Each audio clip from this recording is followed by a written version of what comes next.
ये एक्चुअली मुझे ऑन करना पड़ेगा. Yes, Rajiv, give co-host rights to guest speakers in first session.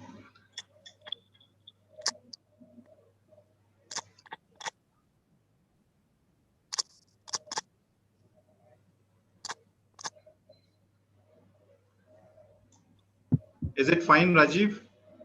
Yes, sir. Yes, sir. Rajiv sir, you are host now. Yeah, and Rajiv, one thing, like Gabriel has sent a presentation I have shared with you. Presentation of Intan and Dr. Thuba has already been emailed to you. Okay. Check and download at your desktop. So Gabriel has requested for like running the presentation. It will be responsibility at your end. So she will be speaking at the back. Okay. So you keep on moving slideshow just after 5 or 6 seconds. Okay. In case if you want, Gabriel can speak here to Rajiv. All fine, Rajiv? All fine, sir. Take over in आपके सारे modes on हैं जो whatever you are looking for. Yes. Some secured features are already done by Navneet. I hope so. Yes.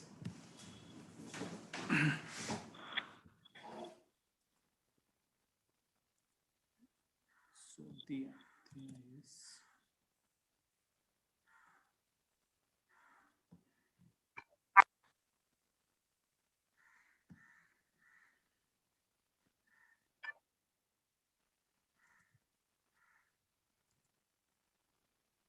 So Sumit sir, can you just confirm with Gitanjali ma'am and Dia Andrea?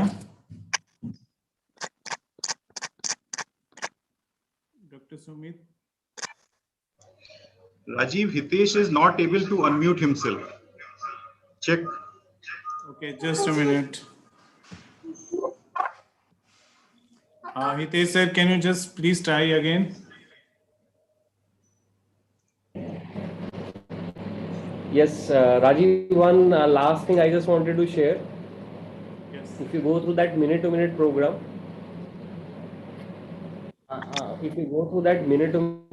program, one by one I'll be introducing. Like first, chief guest Mr. Aditya Pundi, and then I'll request him to give his opening remarks on the program, and then we'll go to the second person. Means once Mr. Aditya Pundi completes his particular deliberation. Okay. So, right? That's So fine. I hope this we have discussed earlier also. It is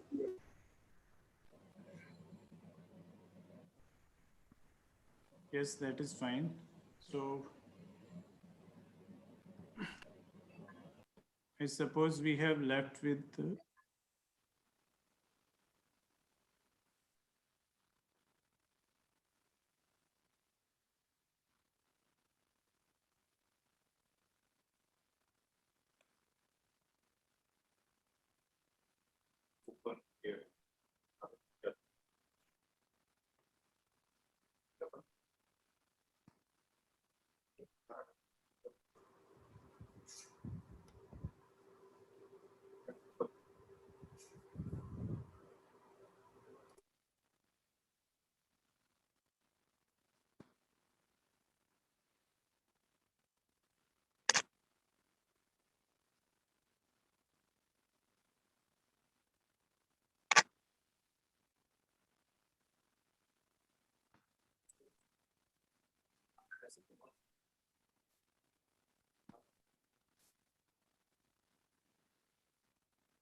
good morning, all.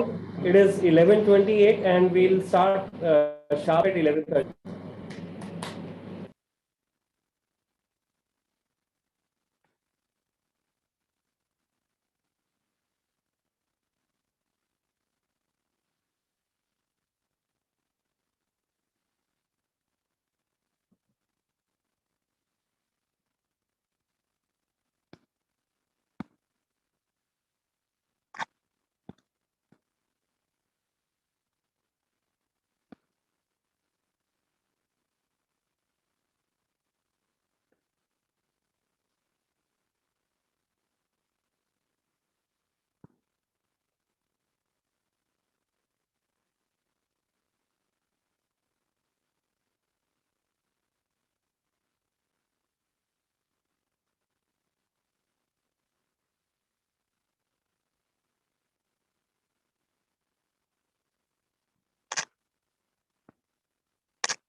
Good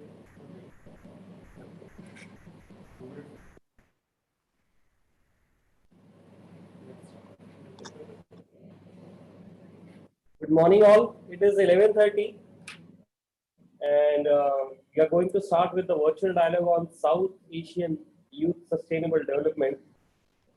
May I request Mr. Vivek Trivedi, founder and honorary principal advisor, APS WDP, come honorary national coordinator, disasters, poverty, livelihood, the climate reality project India, to please give the formal welcome and program background. Mr. Vivek Trivedi, please.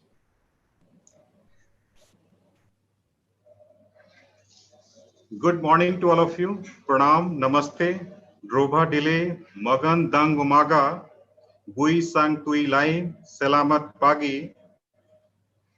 In pursuit of commemorating World Environment Day 2021 and the launch of UN Decade on Ecosystem Restoration 2021-30, Association of Professional Social Workers and Development Practitioners has conceived the South Asian Youth Sustainable Development Virtual Dialogue 21 in institutional partnership with Punjab Energy Development Agency and technical and knowledge support from the Climate Reality Project India and the mobilization support from E-Conscious Society, Royal Thimphu College, Bhutan, to be held today, that is 5th of June 2021, virtually, with an aim to address the issues of conserving biodiversity, restoring ecosystems, and climate change. In addition, this dialogue is intended to develop understanding and exploring indigenous knowledge on biodiversity conservation and climate change adaptation. I feel honored and privileged to welcome the Chief Patron, Honorable Navjot Pal Singh Randhawa, IAS Chief Executive Officer, Punjab Energy Development Agency, Government of Punjab, Patron Engineer MP Singh, Director PEDA, and today's Chief Guest, Sri Aditya Pundi ji, Head India and South Asia, the Climate Reality Project. The special guest Gitanjali M. J. Kumar, Indian Forest Services, come Research Fellow, Helsinki University, Finland. Guest of honor Dia Andrea Verli, co-founder EcoWorks, Switzerland. Guest of honor Dr. Thu Ba Huynh, Senior Advisor Environment and Climate Change, Asia Pacific FHI 360 Australia, and distinguished guest Dr. T. Kemala Intan, founder Griha Kirana Foundation Indonesia. In addition, I also welcome our young panelist Elsie Gabriel from India, Vich Pham from Vietnam, Kinley Dorji from Bhutan, Sanjay Devkota from Nepal, and R. Clario Demasitya Jaya from Indonesia, who are practitioners, activists in the field of environment, biodiversity, and climate change. I also welcome other eminent guests and esteemed members of APSWTP, key functionaries of association, including Dr. Monica Singh, Dr. J.K. Yadav, Rekha Trivedi, Dr. Sumit Arora, Hitesh Kumar Gulati, Rajiv Kumar, Dr. Anshu Kumar, and Karamveer Singh. It is indeed our pleasure to welcome the august gathering of participants from various states of India and from diverse domain of social work, legal background, teaching, corporate social responsibility, government officials, healthcare professionals, graduates, and postgraduate students from social work. And I welcome practitioners and participants from other countries, including Indonesia, Bhutan, Ghana, Peru, Sri Lanka, Nepal, Philippines, Cambodia, Thailand, Canada, Australia, Vietnam, Ethiopia, and Japan as well, who have shown interest in the South Asian Youth Virtual Dialogue. In fact, the wider participation across 7 continents has made it actually beyond South Asian context, leading to virtual global dialogue. Thanks to I shall say thanks to our wider networks, partners, and eminent members abroad for this expansion and outreach. If we see the historical aspect, the World Environment Day was first celebrated in 1972 by UN at the Stockholm Conference on the Human Environment that had resulted from discussions on the integration of human interactions and the environment. 2 years later, in 74, the first World Environment Day was held with the theme Only One Earth, even though World Environment Day celebrations has been held annually since 1974. In 87, the idea for rotating the center of these activities through selecting different host country began. And this year, our neighbor, Pakistan, is celebrating the World Environment Day 2021 under the patronage of United Nations. The theme for World Environment Day 21 is ecosystem restoration. And we'll see the launch of UN Decade on ecosystem restoration Ecosystem restoration can take many forms: growing trees, greening cities, rewilding gardens, changing diets of clean up rivers, coast, and above changing our lifestyle and modifying behaviors. Gandhi, Gandhiji, M.K. Gandhi, the father of the nation, has once said, "Be the change you want to see in this world." This is the generation that can make peace with nature. APSWDP is a not-for-profit, membership-based, voluntary professional association established in 2014 with motivation received after participation in UNESCO ESG World Conference 2014 at Nagoya in Japan.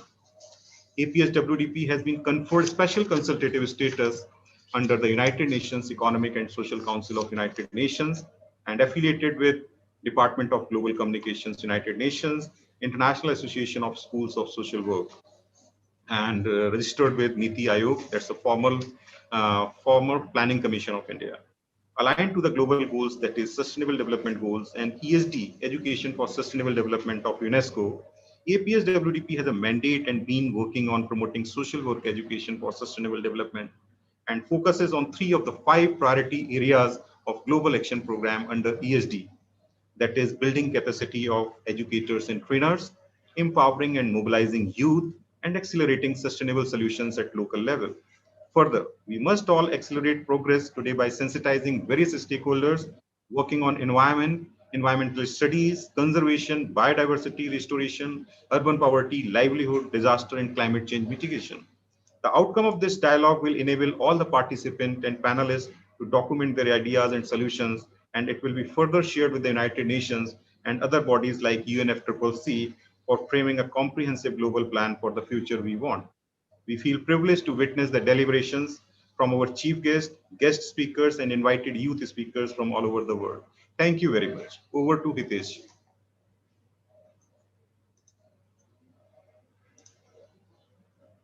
So thank you very much, Vivekji. And before we start this virtual dialogue, let me introduce you to our chief guest of the virtual dialogue today, Mr. Aditya Pundi. Mr. Aditya Pundi is Director, India and South Asia at the Climate Reality Project India. He took over the branch in 2010 and is posted in New Delhi.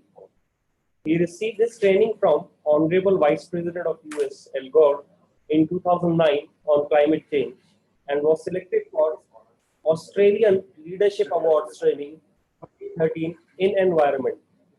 He has worked extensively in the field of climate change and sustainability in India. He has authored 2 books on natural world heritage sites for UNESCO, 5 environment education CD-ROMs, and 8 comics for children on environmental issues. He also represented on consultation committees on climate change in India formed by UNDP, World Bank, UNESCO. We welcome you, Mr. Aditya Pundi, and it is over to you, Mr. Aditya Pundi, to please give the opening remarks for the virtual dialogue today. Thank you. Thank you very much, Hitesh. And it is my pleasure to be here and wishing everyone a wonderful World Environment Day 2021. And with your permission, I would like to share my screen. I have put my thoughts together in a few slides, which I would like to share with the audience. Sure, sir. Please go ahead, sir. Thank you.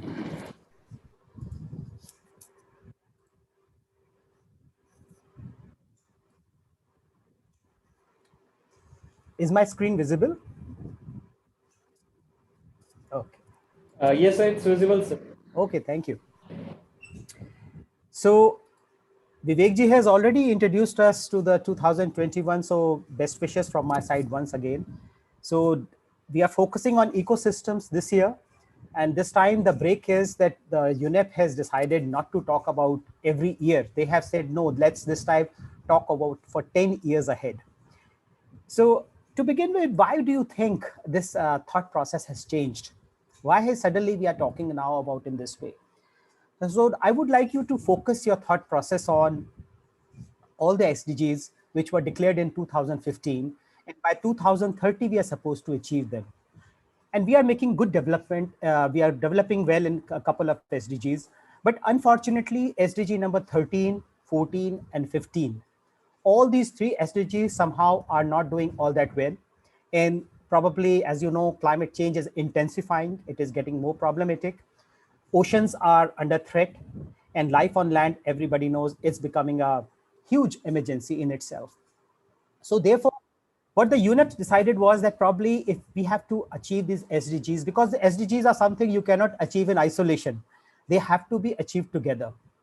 So the problem is that in case if we have to achieve this, then we have to get all these three, the SDG 13, 14, 15 under control by 2030 to achieve. So that is why this special focus on 10 years this time, we are just not talking about 1 year. And I will talk a little bit more about climate change, and because this is one thing which is going to be one of the biggest problems in achieving our SDGs, not only our UNEP's SDGs, that is the environmental SDGs 13, 14, and 15, but also other SDGs which are concerned. So as you know, climate change is going to be one of the biggest threats we are facing for the development of the planet in the coming times. And it used to be always thought about, like when I did my climate change training way back in 2009, we used to always say, well, this is something the posterity will face, but we are trying to make you aware about it. But no, the situation is so different. We are facing it in our lifetime. It's already happening in front of our eyes. And I think people in, especially in South Asia, they are no strangers to climate change. The way the floods have been happening, that we have having early floods this time in Bihar, we had last year in Bihar, in Assam, and all those regions we had early floods. Then you are having early floods, then you having floods which are coming, which are absolutely not time for, whether it is Sri Lanka, whether it is Hyderabad in 2020, or it's Bangladesh. These floods which are coming are because it rains for 3-4 days together as if for a month. Like in the month of May, it rained in Delhi. For the full 1 month, rain came in a few days itself. So therefore, the floods are becoming more common, and so are the cyclones. Now, if you look at the cyclones, I think the last 3 years have been extremely bad for the country. Whether it was Fani in 2019 when we had, then we had a cyclone Amphan coming in 2020. And then in this year itself, we have had two, like last month we had Tokte, and then we have now cyclones Yas coming. What is these cyclones doing is they cause a huge amount of damage to the ecosystems. Like, for example, I'll tell you, I was there in after 2019 Fani. I had visited Odisha to see the damage done. And you'll be surprised to know that more than a few million trees were down. Like wherever I went, no tree was left standing, and livelihoods were lost. Environmental system was totally damaged. So this is the kind of damage which this climate change and the cyclone is doing to the ecosystems, which we are trying to protect. And this is becoming, of course, a global phenomena. And on the one side, you are having these cyclones, and then the other side, you are having intense droughts. These intense droughts, what they're causing is, again, a lot of hardships. Desertification is happening at a lot of places now. If you go to the western coast, you go to the eastern coast, you go to the central part of the Deccan, you go to Maharashtra, Vidarbha region, in this intense droughts are happening. People have not seen rain for the last 10 to 15 years. So again, the ecosystem, which we are talking about restoration, comes under threat because of this climate challenge. So I'm not going to give a presentation on climate change because that'll take at least another 40 minutes. So I will be very briefly talking about the challenge, that why is this challenge very important? Because initially it was thought by Paris Agreement, we thought that by 21st century, it should be 2 degrees. But then the scientists said, no, it should be 1.5 degrees. Because if we exceed 1.5 degrees, we are in big trouble. So now the target is 1.5 degrees. We've already reached 1.1. So very little scope is left. And what I'm showing you now in this slide is the biggest question you have to think about today in this presentation. The target is 52 billion tons of greenhouse gases which are present today in the atmosphere. It's a very big number, 52 billion tons. People said in COVID, due to COVID in 2020, things are better, but no, the emissions still grew. And the target is that by 2030, when we are talking about eco-restoration, these greenhouse gases have to come down to 25 billion. And by 2050, it should be net zero. So this is the way we have to move in case if we want to achieve our SDGs, we want to achieve a normal life. And this appears to be a very, very tough target the way we are proceeding. In hardly 9 years, we have to go from 52 to 25 and that to net zero by 2050. So now how do we do it? Well, a very important role is being played by the people who are thinking about it. People like you who have joined today. It shows your interest in ecosystem restoration. It shows your interest in SDGs. It shows your interest in making life better for the humans.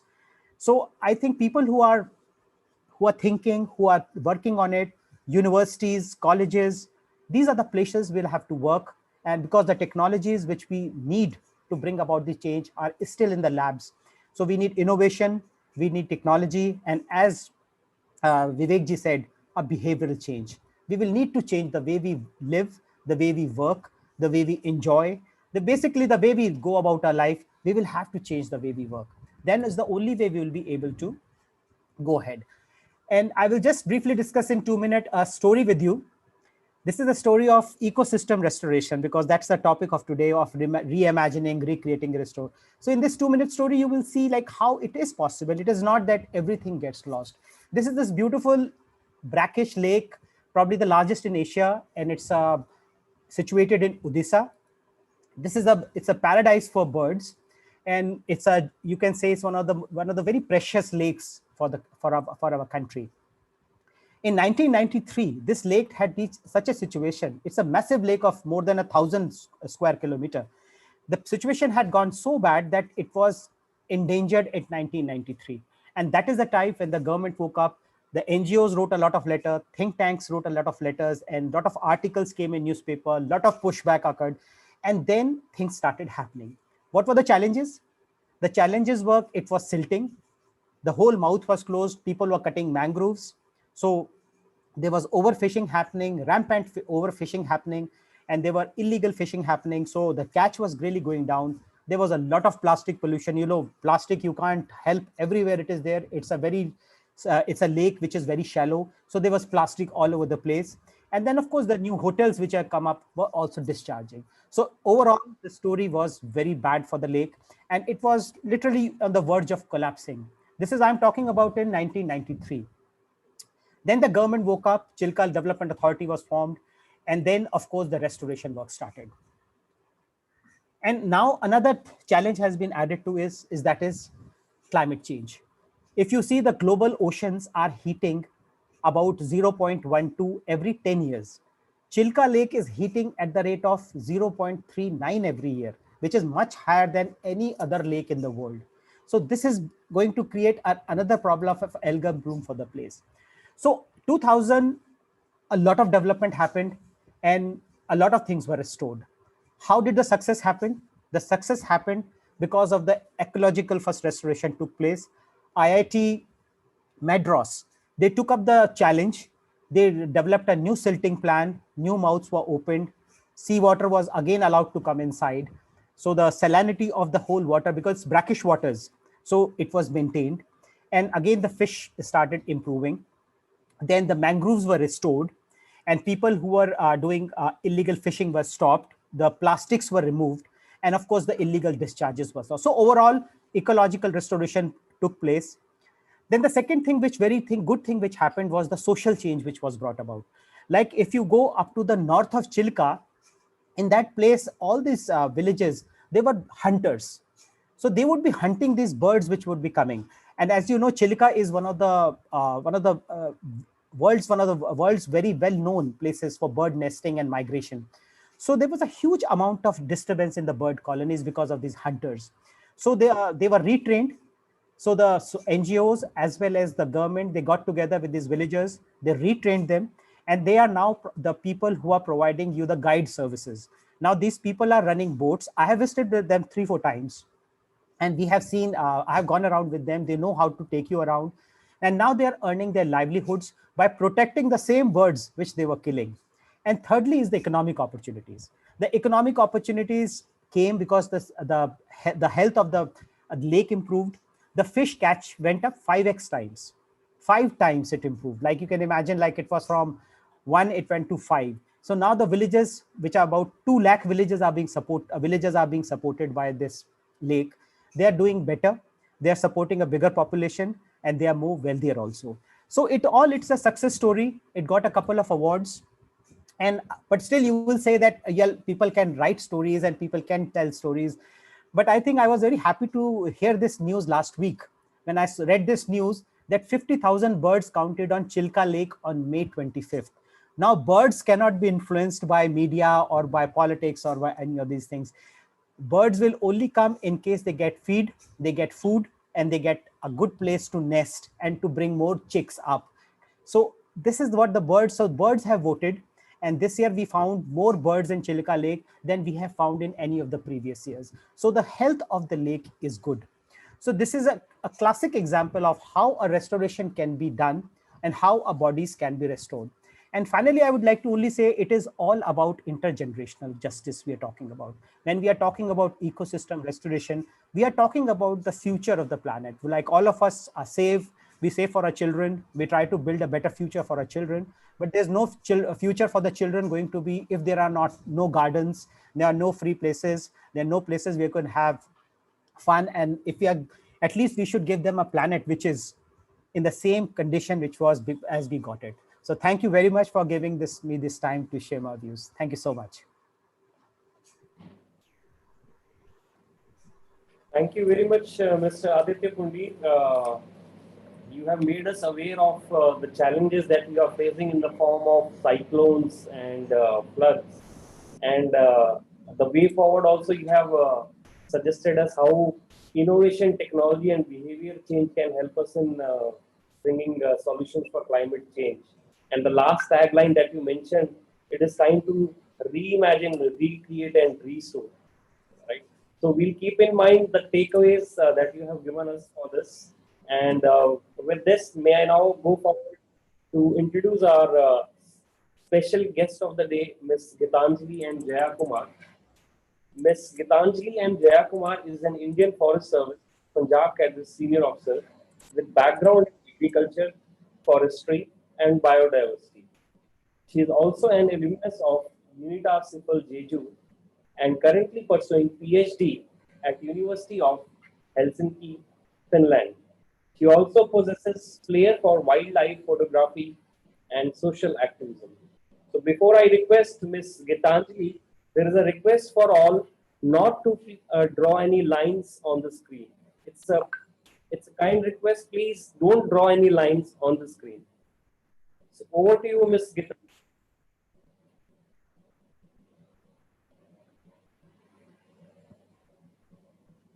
Thank you so much, and very good morning to you all. Very nice background has been set today by Aditya Pundi ji regarding the ecosystems restoration.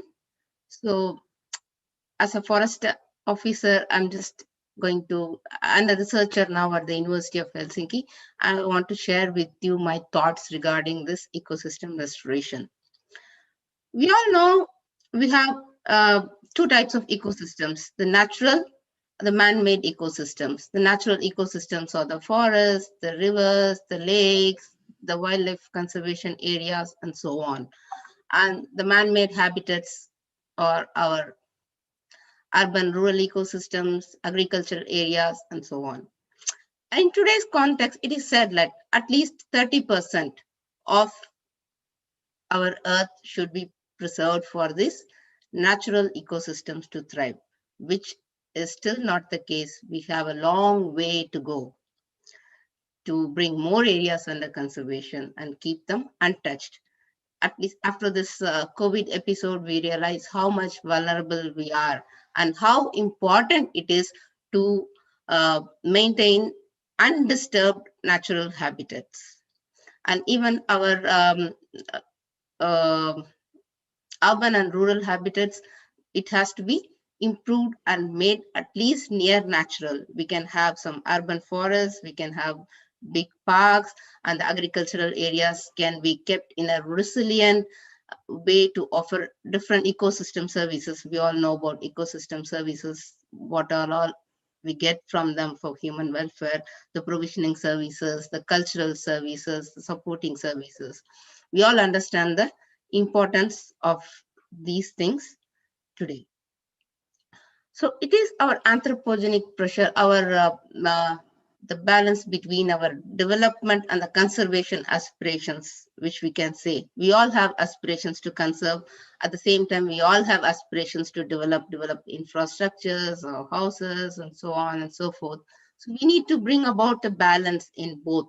And that is the day we can bring about the restoration of ecosystems for the planet's health and the long-term survival. It's now, after the COVID, we realize it's our thriving, basically the human race to thrive. That is what at stake. Even if the whole human race is eliminated, this planet will be a better off place to thrive itself. So what is at question? It's the survival of the human race more than the survival of the planet, I will say. But if we need to survive, we need to keep the planet well. This is called the One Health approach. If I need to be healthy, I need to keep the planet healthy. So if we don't keep the planet healthy, we are not going to thrive. That is the realization we have after this COVID exactly. So these natural ecosystems, as well as man-made ecosystems, they need to be conserved, restored. Maybe I'll give you a small example from my experience in Punjab, just like what Aditya Pundi gave about Chilka. So this is to give you an example of how ecosystems can be. I'll just show you just 2 slides.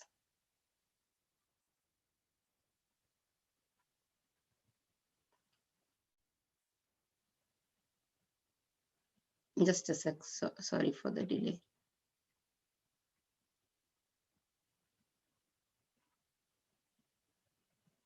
I'm just going to give you a case of Abohar. Abohar is the only area in Punjab where we have these black bugs. This is an area adjoining Rajasthan. So this also has the Bishnoi population, which we all had about the original conservationists. These Bishnois have a tradition of conservation ingrained in them.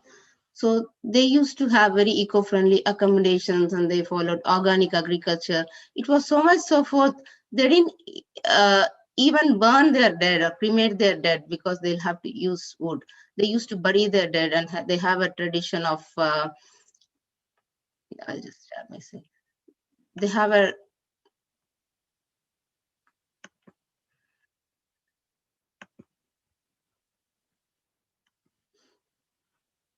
can you see my screen now? Hello? Yes, Ms. Gitanjali, we can. Yeah, so I'm just showing it very briefly. I see so many colors on the screen. So colorful. UN Decade of Ecosystem Restoration. Some kids are drawing, I think. It's a request again. Please don't draw any lines on the screen.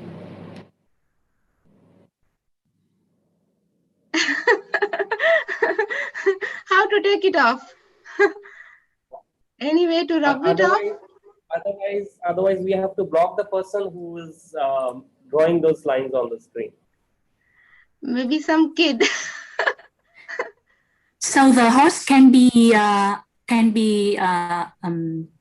not allow other people for the annotation, the annotate. It will allow people to draw something. Because this will unnecessarily delay the session also. Gitanjali, yeah, I just move on. The moderator should not allow, should close the chat toolbar of the annotate. Rajiv, can you please remove? You can open in the view option in the top right your hand, and you can click to the view option, and you don't allow the annotate. Option NJ. Yeah, keep doing. I just move on. So this is a case of Abahar in Punjab, I told you it's adjoining Rajasthan. And Ma'am, yeah. Gitanjali, can you just Yeah. stop your screen for a minute? Yeah, I stop the share. Yeah, can you please stop your screen? Yeah. Just you can carry with your discussion. Yeah, In the I can carry with your discussion. So it is like the blackbuck is the flagship species here, and the dominant community of the people living here is Bishnois.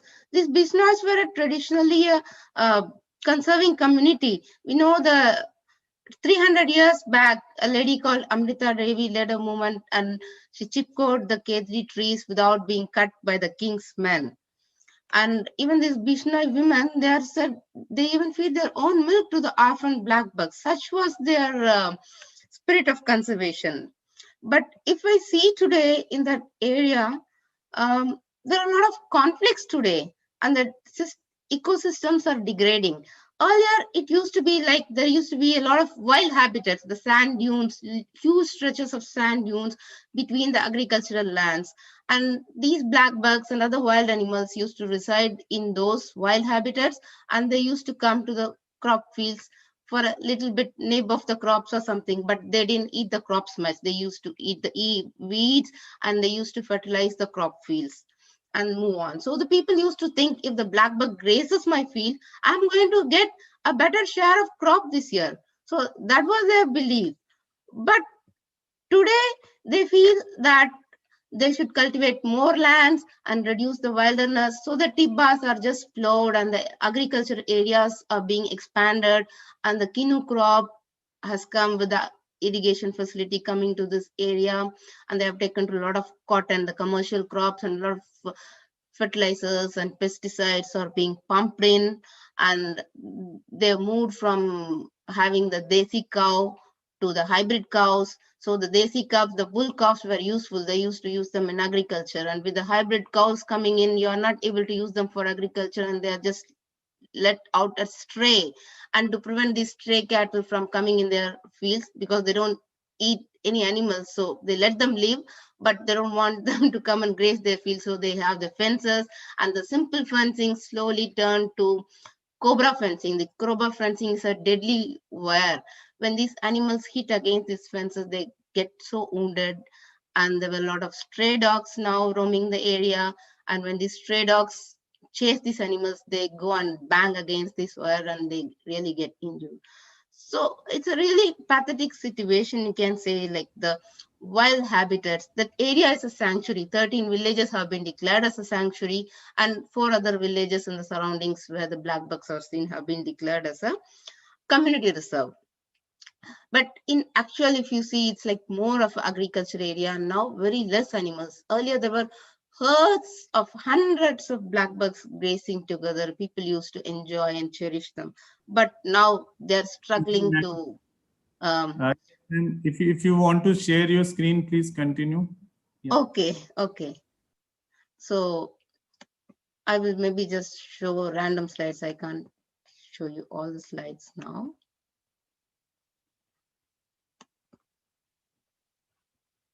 Are you able to see my screen?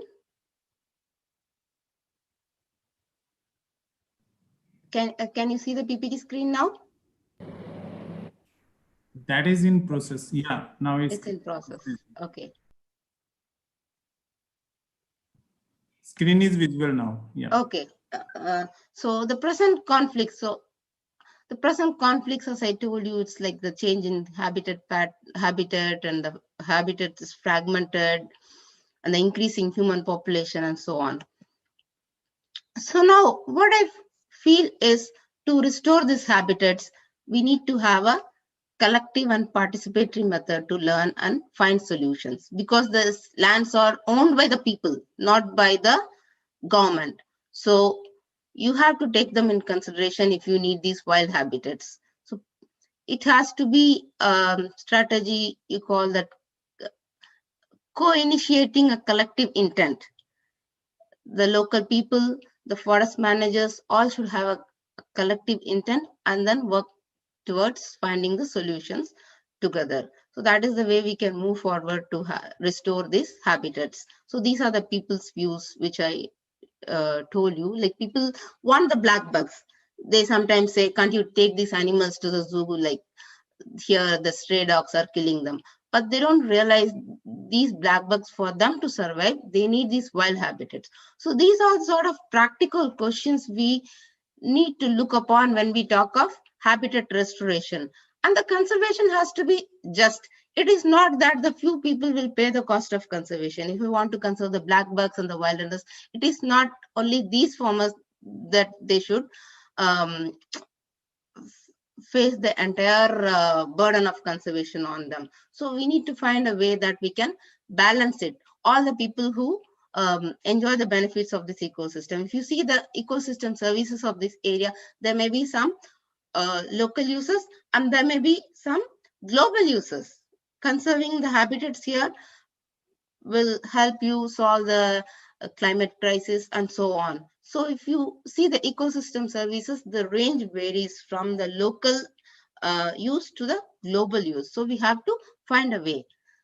So this is the targeted model of conservation. Right now, the area is only producing crops, but it has to deliver multifaceted ecosystem services like other provisioning services, regulating services, cultural services, and so on. So we need to find out very innovative ways. Some of the approaches I have in mind are the land sharing and the land sparing approach, we call. So if some farmers can be incentivized for turning to organic cropping or agroecology. Agroecology is a more comprehensive system which provides various ecosystem services from the same piece of land. And the other is the land sparing approach, where some wilderness can be left alone, and how we can compensate the people for them. Now there are a lot of schemes around the globe, like payments for ecosystem services and so on.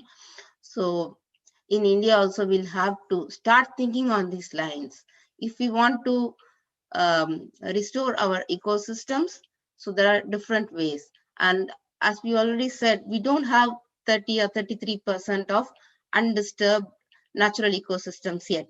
In India, we have 23% of forest and only 5% of the geographical area under protected areas. And in Punjab, where I work, it is just, we have 3% of the area under forest and 1% of the area under protected areas. And even in those protected areas, there's so much of conflicts to conserve. So if you want to increase the area from 1% to 33%, there is no other way except that people will share some of their own lands. And people will share their own lands only if they get some benefit out of that area, just like the case of Chilka, where Aditya Pundi presented. If people get some income, maybe from the wildlife tourism or something, then they may be able to share their lands, or we will have to compensate them by providing a compensation from the government kitty, from the own tax, because all of us enjoy those services. So we need to think a lot. It's a long, long way to go. That's what my concern is. We are nowhere near in restoring our degraded ecosystems. So it's long, long way if you think from this 1% to 33%, and that's what worries me. So, but now it's very good. We all have started thinking about it. And when we put our heads together, thoughts together, when there is a will, there will always be a way. Soon, I hope we'll find our way to restore our degraded ecosystems. So I think my time is up. I'll stop here. If you have any questions at the end, we can. Thank you, Ms. Gitanjali. We'll come up with the question answers towards the end of the program. And Yes. what a great way that you have shared with us collective participatory learning to finding solutions with collective intent. I think this is what we have to do if we have to bring change in climate change. So thank you so much, Ms. Gitanjali, and we'll go ahead with introducing our guest of honor, Ms. Dia Andrea Worley.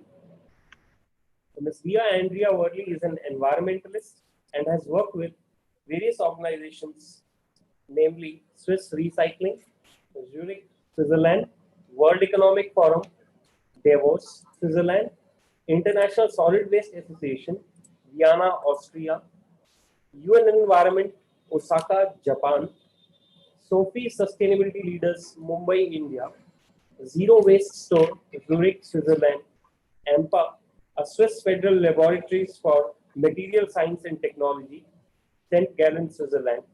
In March 2019, she founded an association named Social Impact Startup, Eco Work, that works in Switzerland as well as in India, and for which she is also the president. In April 2018, Andrea had participated in an international training on strengthening governance for low carbon integrated solid waste management and circular economy at Unitar-Sifil Jeju, South Korea. So with this, may I now request Ms. Andrea Worley to please give the special address. Thank you very much, and thank you for having me. It's an honor to be here and talk about my project. Let me share with you my screen.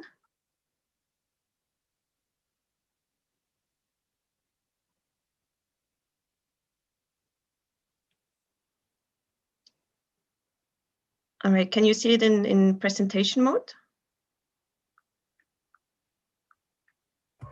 Yes, yes. Yes, Dia, we are able to see the screen. Perfect. So I will talk to you a bit about some projects and initiatives that I did in the recent years. And I will start with the one that Hitesh already mentioned about EcoWork, which is a project in Switzerland. We have an association, an NGO in Switzerland, but we have the project will be implemented in India, in Delhi, and it tackles the issue of electronic waste. So as you can see on the picture,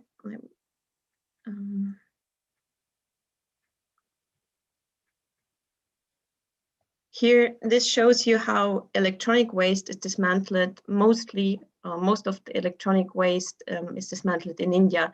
It's usually done on the ground with no protection equipment, no tools, no machines, and the electronic waste contains a lot of hazardous materials, and how they do it, they're prone to accidents, a lot of health issues come with that through breathing in dust particles, for example, or once you break something open, it has sometimes mercury in it, which is very toxic.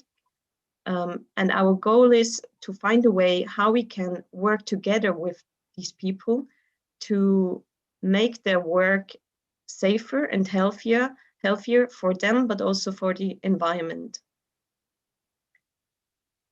So, as I said, their work is polluting, it's unhealthy and unsafe, and it's not very efficient how they do it, because they have to take every single device, they break it open and separate it into different components. But what they do is very essential work, because they contribute to a circular economy, and they make sure that the material that we use gets back to be used in production again. And then we can avoid through that primary resource extraction. So there's a change needed, and the question is, how do we do it? And our goal is to set up a facility, as you can see on the picture, where we provide the safe infrastructure, we provide training and education to them, we support them in their business development, and they in turn, they can come to our facility and rent a working table or storage spaces, and they can work in that sense in a safe and environment, which is in line with the regulations, so they don't have to have the threat of business closure, and they can also develop their business, and we bring dignity and respect to what they do. We do that not just by telling them, oh, here is the facility and please come to our place and do it this way. We try to set up the facility in collaboration with them. So currently we are doing a lot of exchanges with these informal workers. We held workshop that was before lockdown here in the pictures, where we brought them to an empty facility and we let them tell us how would they design the facility. So we actually know what is important to them and what do we need to consider. Because if they not agree and if they don't see the value in it, they will at the end not come, and then there is no change. So it's very important to do it in a collaborative, participatory approach. And with EcoWork, we aim on or work on 3 SDGs, which is responsible consumption and production through safe resource recovery and closure of material chain, decent growth and economic growth through decent job creation, entrepreneurship, creativity, and innovation. And the last SDG is sustainable cities and communities through reduced pollution and business opportunities. So this is one project that I'm currently working on, which is implemented in India. And now I'm talking to you about some other initiatives that I did. The next one, this one is a zero waste store in Switzerland, which I founded just after I finished my studies at ETH. And where usually people go off and work for a company, I decided to open up my own business to bring more sustainability in the consumption patterns of Swiss people. So the idea is, here you can see on the picture, the store just before the opening. That was 4 years ago. And the idea is that we provide food, a grocery shop in that sense, but the food is all produced organically, if possible locally, and we buy in big bags, so we can actually fill them up and people can come with their glass containers and they can fill the food in their glass containers and they don't produce any waste. So for the consumers, there is no plastic waste, and for us, it's only little waste because we can buy in bigger quantities. And I'm just showing here some pictures. So that was how the store looked before. So we had to paint and we had to organize everything. And I just want you to know that at the beginning, doing such a project, it might be very time consuming. It needs a lot of energy. It needs also a lot of financing. And I remember my parents, for example, telling me, but come on, you cannot invest all your money in this. But I thought I had to do something. I had to bring more sustainability and change into society. And I did it nonetheless. And luckily it worked out well. So the store is still alive. We managed to bring the business running. And here you can see some of the picture, how it looked during the opening days. I'm not anymore involved in the business of the store. I handed it over to someone else because I didn't have the time anymore with all the all the work that I do and with the other initiative in India.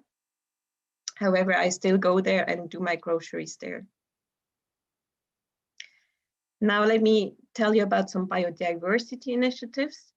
When I started my studies at ETH Zurich, there were some other students who took the initiatives who thought like it would be nice to have a community garden.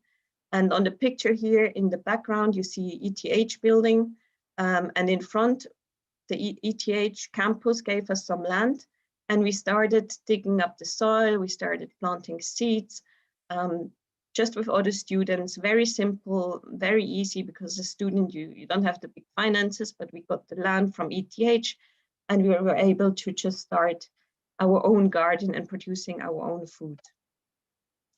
And the garden is open to everyone, so you don't have to be a student. You can be a small kid, as you can see here in the picture, or you can be a grandfather. It doesn't matter. It's for everyone. And yeah, you can see here how it developed on the upper picture. It really started to become also a community space where people can come and have a fire and talk. We organized courses on the very right. You can see someone explaining us how we have to cut the trees so that we can also learn how to cultivate a garden. Here is a very recent project. I started this just this year with a friend. We found a piece of land which is on quite a slope, and you can see on the sketches we try to like show how the water should flow, so we don't have too much water or too less water. And the idea of this is to increase the biodiversity there, because as you can see, it's just grass growing there, nothing much, no bushes, no trees. So we started with taking some samples of the soil to see how wealthy the soil is and what's in there. And then just a couple of months ago, we started digging up and we planted the first trees. And I hope you can see in some years, I can show you some pictures, how this is like full with bushes and birds and insects. At the moment, it still looks like very bare and with little plants growing. But I just also want to show you once more, you can do with little things, you can start and you can really try and increase biodiversity wherever you are living. And another example now for India, back in February 2020, I was there and I participated in a raw food festival where we cooked a meal for a retirement party for 600 people in Jalandhar. And the idea is also to understand or make people aware of what you're eating is what you are. So your body takes up whatever food and nutrition you give to your body. So be aware of where does your food come from and what do you eat. And this is the Kosha, the initiatives that organized it. It's founded by Deepak Ashwani, and he has a website also. So please, if you have time, check it out. He also makes podcasts and talks about more on how you can free yourself from greed and simplify your life. And for those interested, there is a Raw Life celebration from 16th to 21st of June, and you can apply until the 9th of June. So I very much recommend that if you have the time, try it. It's really very inspiring to talk to Deepak and to also get to know this lifestyle of trying to simplify your life and what it can bring to you. With that, I end my presentation. So thank you very much for listening. And if you have further questions to any of the initiative or want to know anything more, I'm always open. So please just reach out. Yeah, Dia will take the questions towards the end of the program, as we have kept a separate time for question and answers. And it was good to see the way you are doing community engagement and awareness programs on e-waste and solid waste management, and the way you showed certain projects which were relating to guiding people on creating a zero waste store and building tree gardens, which is related to biodiversity, and many other different initiatives. So I think we need to keep another session for you in which you can show the other projects also. Sure. So thank you so very much. Yeah. So thank you, and going ahead, let me introduce you to our next guest of honor, Dr. Thu Bu Huo. She is Senior Advisor Environment and Climate Change with FHI 360 Australia, and having over 20 years of experience in high impact multidisciplinary science, policy program development and implementation, cross-sector partnerships in the field of climate change, sustainability and natural resource management. She is PhD in climate governance, Endeavour Awardee, University of Melbourne, Australia, and MSc in environmental science, Fulbright Scholar, Yale University, USA. She is having a global experience in diverse projects and providing technical leadership in climate change and energy, biodiversity conservation, natural resource management, and environmental pollution. She is leading design, implementation, and quality assurance of environment and climate change activities. Dr. Thu Bu Hoon is growing FHI 360's Asia Pacific environment and climate change practice areas, including business development, research, and thought leadership. And let me share it with you, the kind of versatile experience Dr. Thu is having.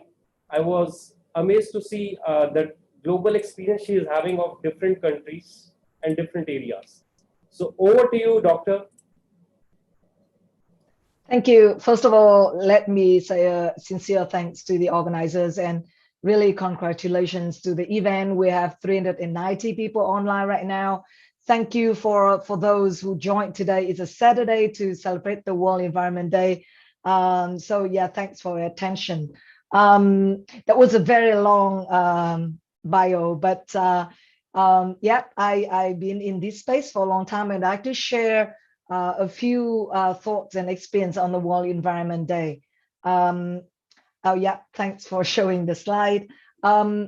So we have speakers, Mr. Aditya Pundi, talking about climate change, putting us in a really wider picture of sustainable development.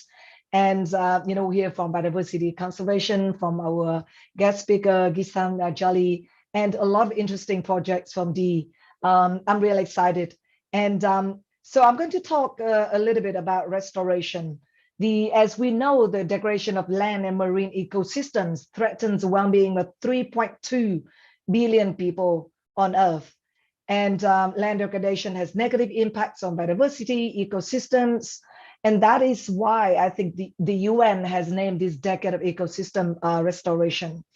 So we have 10 years to heal the planet. So what will that take?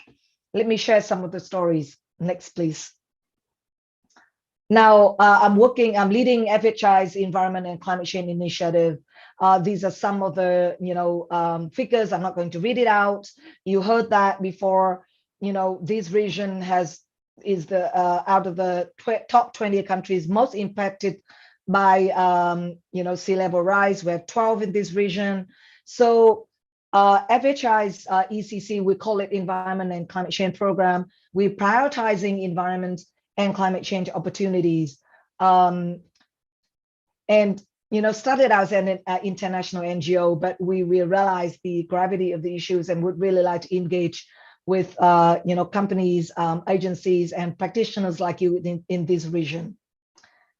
Next, please. So when you see this slide, you see Cinderella at the background. And it's like, is she going to talk fairy tales? Yes, indeed. If you think about Cinderella's job, like in a household, she cleaned ashes from the fireplace. This is exactly the role that forests play for Earth, absorbing the carbon emissions released from atmosphere. And not only that, she also draw water from wells, gather food and fuel, and perform many other duties. And this is the same functions and services that forests provide us. Not only that, forest is a home for 1.6 billion people, and a livelihood of 1.6 billion people. Employment in the formal sector, informal sector. If you think about if you put a dollar figure on forest, it's 175 to 100 billion a year. Now, if you look at India, I give a figure on India here. You have 700 million people depend on forest, and a lot of them, 250 million are indigenous people and tribal people. And so deforestation is, when you think about climate change, is the second leading cause for global warming. And so when you think about restoration, obviously we talk about ecosystem, about land and sea, but here I would like to focus on forest, because when you think about forest, research already shows that for every dollar invested in restoring degraded forest, a return of between $7 and $30 and economic benefits can be expected. Next. So these are some of the example of restoration for example, this is farming in China. This is the photo of the Loess Plateau when over 2.5 million people have already improved the economic outlook. It doubled farmers' income, diversify employment from the revitalization of the degraded plateau. And this is a graph showing you that with environmental income, poverty rates could be much higher in tropical forest landscapes. So here we have South Asia and East Asia. And with environmental income, the poverty, so you see the orange part is with environmental income, the poverty level will be a lot lower than without environmental income. Next. Yeah, I mean, this is another example of mangroves in Senegal. In a lot of countries in Asia Pacific, mangroves is very, very important ecosystems. And if you think about the business case for these investors that already put in money to generate 500,000 tons of carbon offsets over its 30 years lifetime. And I think our colleagues also before talk about the benefit of biodiversity, and here we have fish stocks and adding to the livelihood improvement of local people. Next. So this is another I call it a signature project for World Vision. It's a farmer regenerated managed natural regenerations. This is a project in Habo in Ethiopia, and it began in 2006 and will continue until 2036. And the communities here have already regenerated over almost 3,000 hectares of degraded land and sequestered 165 tons of carbons, generating over 500,000 US dollars from the World Bank Carbon Fund. Now, not only the economic benefit, but people also talk about, they use the money from carbon sequestration to build green stores, build solar panels. Social capital is enriched through knowledge exchange. So there are plenty of benefits. As you can see here, this is the picture of the changes in the landscape, and the top right picture is the aerial photo of the same area. Next. So I'm going to share another kind of experience from my hometown in Vietnam. As you know, Vietnam used to be the poorest country in the world. Now it is the middle income country, and in the 80s, well, I'm not going back to the 80s, but if you look at the by 2020, 84% of the poor will be exclusively ethnic minorities. But then people will ask, so what, apart from China, no country in the world has undergone such a rapid transformation in the recent decades. And the poverty already reduced 60% between 90s to the 2014. And people ask the question, how and why? Let's go to the next slide, please. So now if you put it in the forestry context, the forest cover declined from 43% to 27% between 1943 and 1990s. And this is because of the impact from the war. And then the target will be 45% of forest cover in 2020. In early 2021, Vietnam has overtaken China as the largest furniture exporter to the US. And tree plantations make the major contribution to livelihoods of more than 1.4 million rural Vietnamese livelihoods. Not only that, but it supports the global competitive wood chip and furniture export businesses. and also provide a range of environmental and social benefits. Of course, this is still controversial whether people are talking about natural regenerations or the kind of plantation of monoculture plantations. We don't have to go into these details, but let's tell this story today on the plantation forest. Next slide, please. This is a successful story. I interview hundreds of households in the Central Highlands.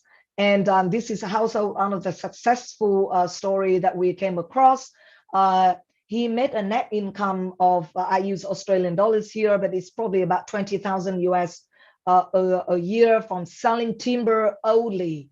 He hired 10 permanent workers, 30 seasonal workers, and he contributed to the social welfare of not only his own family, but also of the community. He's very active in knowledge sharing. But then you also hear a story from this ethnic minority who has a lot less land in the other family. The other family may have owned about 10 to 20 hectares. This family has about 2 hectares, and they make an annual income of about 2,000 or maybe 1,500 US dollars a year. So this is just to show that, plantation, next slide, please. Plantation forest regenerations is a success story in Vietnam, lifting millions of people out of poverty. And when you look at that, it's not only the economic benefits, it's not only the livelihood, the finance, security, but also it produced social, psychological benefits. When you talk to people, people talk about hope, for future, better future for the family, bigger wedding. And importantly, they talk about the self-esteem, the confidence, and the social status without the community. And in a lot of places, we observe positive effects on landscape. Of course, there are other negative effects on biodiversity when you talk about monoculture, water quantity and quality. Next, please. I'm not going to read this list, but this is the, talk about reimagining. We talk about nature-based solutions at local level. These are some of the things that we can do, projects can do, new initiatives can focus on. And if you look at Build Back Better or Build Back Greener initiatives, funding has already been allocated in the EU to look at nature-based solutions. And some of the things that project or we can look at is, protecting restoring forest areas, working with mangroves, educating, and like Mr. Aditya Pundi pointed out at the beginning, it's about innovation, technology, and behavior change. Next, please. So yes, this is the last slide. I would like to here. This is the platform for youth. I would like to encourage you to get active. We hear a lot about climate change. We hear a lot about environmental impacts. But let's not get anxious. This is the message from the UN. Let's be bold and not timid. Engage in nature-based solutions. So yeah, thank you for having me, and questions and answer, I guess, will come later.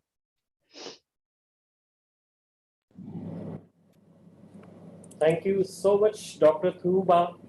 And we were very happy to see the kind of projects you have done, and the ongoing projects also, like one of the projects that you mentioned was World Vision Bumbo Forestry Project and sustainable farming in China. So again, this also requires another session for you, and maybe we'll plan it some other time also, in which we have a special session for you also on this particular topic. So thank you so much, and we'll come back to you with question answers towards the end of the program. So let me now introduce you to our keynote speaker of the day, Dr. T. Kamela Intan. Dr. T. Kamela Intan is founder of Graha Kirna Foundation, Indonesia, and lecturer with Medical School University of North Sumatra, Medan. A UNITA Sifal Jeju alumni with more than 3 decades of experience, she has worked on diversified projects naming Japan Education and Cultural Exchange Exhibition, Grant Ambulance and Disabled Transportation by Nippon Foundation, Head of Project Takakura Composting in Medan City, Head of Work Plan for Reduction of SLCPs from Municipal Solid Waste Management in Medan City, Indonesia, Grahakirna Foundation, IGES, CCAC, MSW Medan City, Coordinator of Project for Water Environment Improvement in the Delai River Basin of North Sumatra Province. She always believes in knowledge sharing, and in recent COVID-19 times, she has shared her knowledge being as a guest speaker on the second MKC online course, Resilient City, Metro Kita Center, Lampung Province, Indonesia, and the speaker workshop on Environmental Education Project for Water Environment Improvement in the Delai River Basin of North Sumatra Province. With this, may I now invite Dr. T. Kamala Intan to please give the keynote address. Thank you. Good afternoon. Best greeting from Medan, Indonesia. It is an honor to attend this webinar by the APSWDP and Royal College of Bhutan. Are you going to show the my PPT from you, or yeah, okay. Thank you.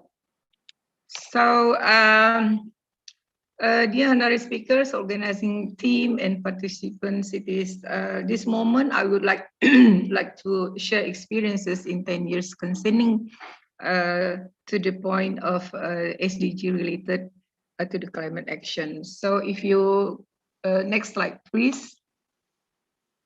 I think this is a bit of my CV, and on the next slide, and 3 also already mentioned by the moderator, so we can see to the next slide 4. And yes, move to the next slide, please. Yes, okay, in 1998, I established the Grahakirana Foundation. So we conduct the School of Economic and School of Law, and we already have alumni, about 4,000 students right now, alumni. Next, please. And then the second foundation is Salsabila. It is the level of education, kindergarten and primary school since 2000 and 2005. Next, please. Well, my activity since then, I work as a social workers in the communities to educate and raise the capacity building by formal and informal educations. Slide. And then we can see that those motivated me to educate as legacy through educations, and based on these SDGs from 17th SDGs point. So me and my team focus and agree on the 6 point of these issues of the SDG. And fortunately, we have been doing it for 10 years. Slide, please. Okay, so this is the Indonesians related SDG from the point 3, 4, 6, 7, 13, and 17. And I think we already work some of these goals in Indonesia, and supported this point of SDG through our project, especially in Medan City. Next, please. Well, as you know, Indonesia, my country, because of their geographical topography and climate aspects, a lot of the city also are affected directly, and problems of solid waste system management that are caused by GHG. Slide, please. And we can see also this problem we have facing right now in Medan. Next, please. So I bring up to my city. I live in Medan. It is a capital north of Sumatra province and has an area around 265 kilometers square. It is the fourth largest city by population in Indonesia after Jakarta, Surabaya, and Bandung, and with a total population around 2.2 million people that is based on the statistics 2016. And then this city located on the northeastern coast of North Sumatra province, and then you can see it is very close to Malaysia and also Singapore, less than 1 hour by airplane. Next, please. And this is the conditions of our city, that city or regency are divided into sub-district. We call it kecamatan, and then sub-district are further divided into administrative villages. We call it kelurahan, and then its administrative village is then divided into community associations. We call it rukun warga, and then the rukun warga divided into smaller units of neighborhood associations, which is called rukun tetangga. So rukun tetangga is the lowest level administrative hierarchy for local governments in Indonesia. And then typically consists of 30 to 50 households, which is dense populations. And then all this we can see at the regulation of the Ministry of Domestic Affairs number 7 in 1983 on the establishment of the community association. So Medan city itself consists of 21 sub-districts, 151 administrative villages, and 2,000 households. Next, please. So Medan city itself, they have a target for sanitation strategy. And I share here the data based on our research, that we can see the local government actually have a target, but the current status actually show that the target hasn't been achieved. So they have targets 100% to cover the waste collection, but the data shows us that no accurate data available on collection coverage. Also, that waste that goes the target to landfill is reduced by 10%, but actually was wasted dumped at landfill in 2016 was approximately 1.577 tons a day. And also about the city budgets, and then the initiate operation of control landfill, still open dumping until now, and then to stop illegal dumping in drainage and river and open area, also no accurate data available. Even though this condition also under the presidential regulations and then others regulation.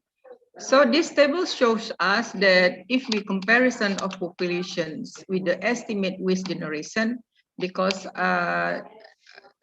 starting a few years ago, I worked for the waste generation in Medan city. We can see that from the 21 kecamatan district, the highest population are in the Medan Deli and then the Medan Marelan. So these two districts,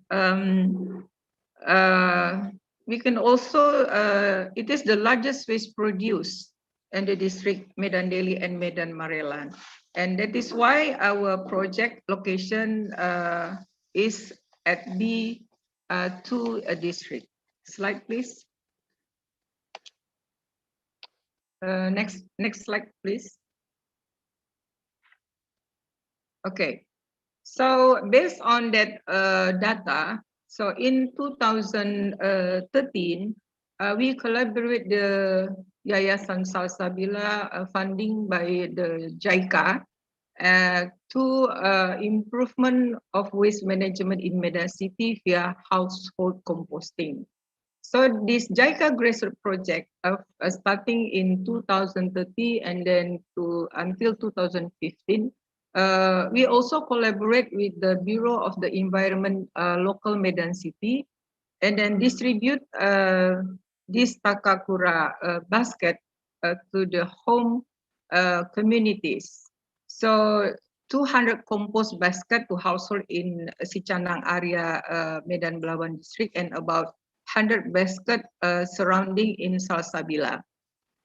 In the current quick assessment, a follow-up survey was conducted targeting the Salsabila community to investigate the status of implementation of home composting after 3 or 4 years. And the total number respondents were 49, and then the survey revealed that only 2 respondents were continuing composting at home since they received the composting basket, while others stopped using the tools mostly within the 3 months. And the low rate of the continuation was considered to be due to the fact that the communities were initially expecting that the compost would be purchased by the government, but this did not happen and participants lost motivation. Slide, please. Next, please. Okay, so through this project, we promote the composting Takakura system surround the neighborhood of the Salsabila foundations, and then also to the primary school, and then for the teacher, and then also we promote the household composting Takakura system at the urban area for housewife and then women's from the low socio-economic level. And then also we build the waste bank that is belong to the women's community in Salsabila. Next, please. And this is one of our grassroots project that received by the Japanese government. This clinic is for women and children, especially related to environment health. So I educate the women around the neighborhood how to prevent health issue, and then how to maintain the health of the kids. And then this is one of the also grant from ambulance from the Nippon Foundations we received in the 2016. Next, please. So the next project is work plan for reduction of LSCP from Municipal Solid Waste Management in Medan City, collaboration the Grahakina Foundation with IJES, CCAC, MSW at the Medan City government. And next, please. Okay, so the work plan began in 2017 until 2018, and starting in January with a literature review, consulting meeting, and small workshop, visit, interview, blah, blah, blah, and then a follow-up activity until the December 2018. Slide, please. Next slide. And from the research and survey, we can see this is the typical outlook of the temporary waste collection in Medan City, and it is still until now like this. And then this is the final disposal waste. It is still open dumping landfill, and then it is running like this. And we have the scheme, and we propose to the local government in Medan City how to collect the waste from the household community, and then how to collect to the TPS, and then finally to the TPA. Slide, please.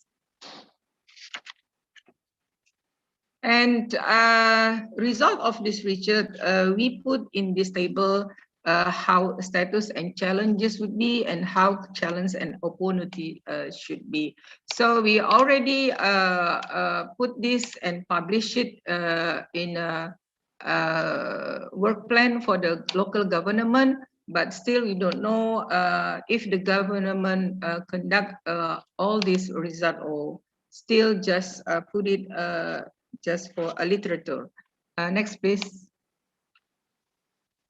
And during the project, we also visit and collect data from the West Bank, belong to the community. And then we collaborate with the Environment Bureau from the North Province, Sumatra. And then also we do the workshop for the women's and from the high society community.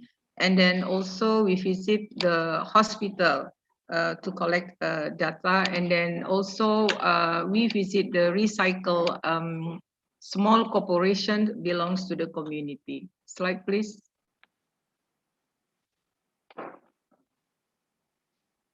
Yes, and then this is all the summary of our project, and we propose activity how to the future of Medan Zero Waste City.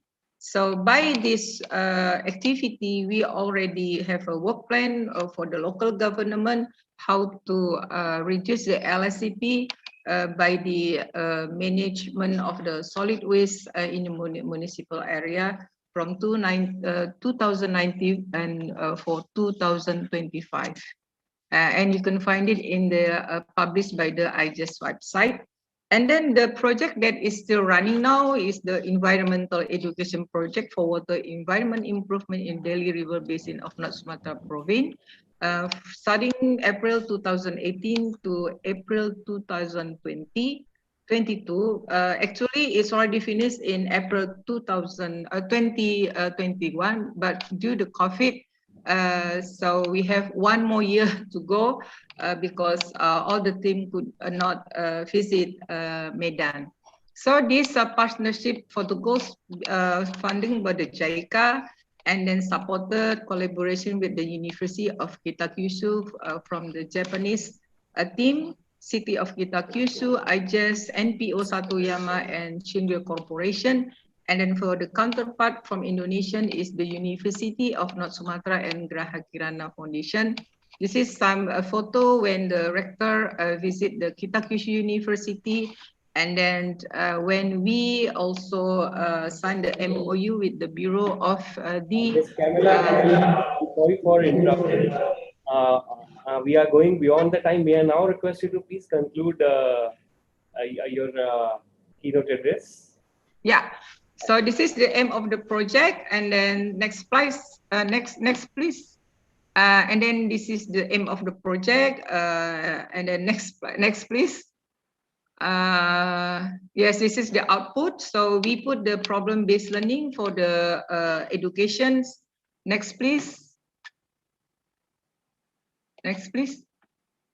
And then this the scheme of the work plan between the Japanese and the Indonesian government university. And then this is the case study by the book Midori no Kote Kitakyushu, based on the problem-based learning. So they have like a problem-based learning. The river in Kitakyushu. Next please. Next please. And then next slide please. And then we choose 5 schools. Which is in the river basin of the river Delhi, and then there are 5 schools with 150 students. So we do the composting and then manage the quality of the water. Next, please. And then we had a teacher's training in Japan in 2018. Next, please. And then this is some of the activity 2 years back, survey with the student from the school, and then also how to survey and then presentation, the collect survey that we've been doing with the student. Next, please. And then this is all the students, and then this is the manager project, Professor Matsumoto from the Kitakyushu University and Ibu Indiriari Rahman.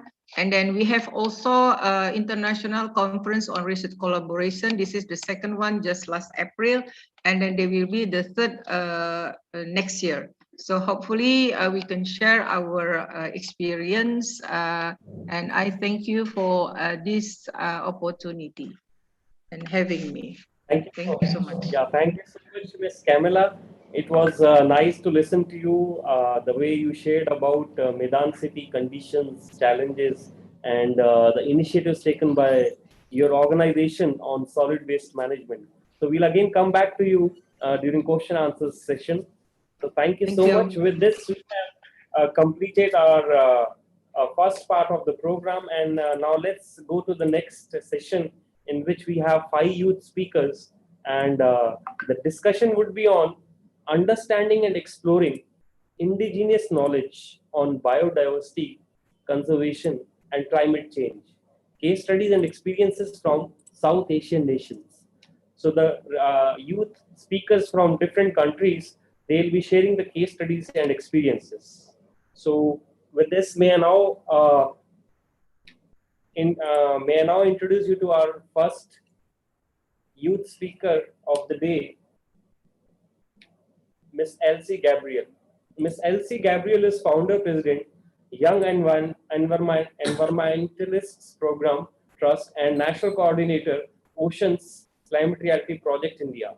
She is ambassador for Indian Ocean Quest Global International, founder, Young Environmentalists Program, national coordinator, Oceans Climate Reality Project, founder, co-chairperson, Ocean Schools India, an award-winning author, environmentalist, climate change advocate, global speaker, trained by former Vice President of USA, Al Gore. When she is not connecting the anthropological discoveries to the globe, she's diving, researching on oceans climate change as a PADI certified driver, with expertise in environment law and mass communications, researching on climate change and ocean communities. Ms. Elsie Gabriel, over to you now to share your case studies and experiences.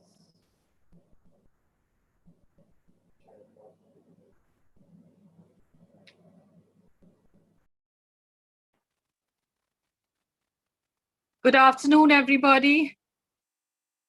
Am I audible, Rajiv? Yes, you are audible, ma'am. All right, start my slides, just a few seconds each. Congratulations, Vivek, and the entire community here gathered here today to celebrate the World Environment Day.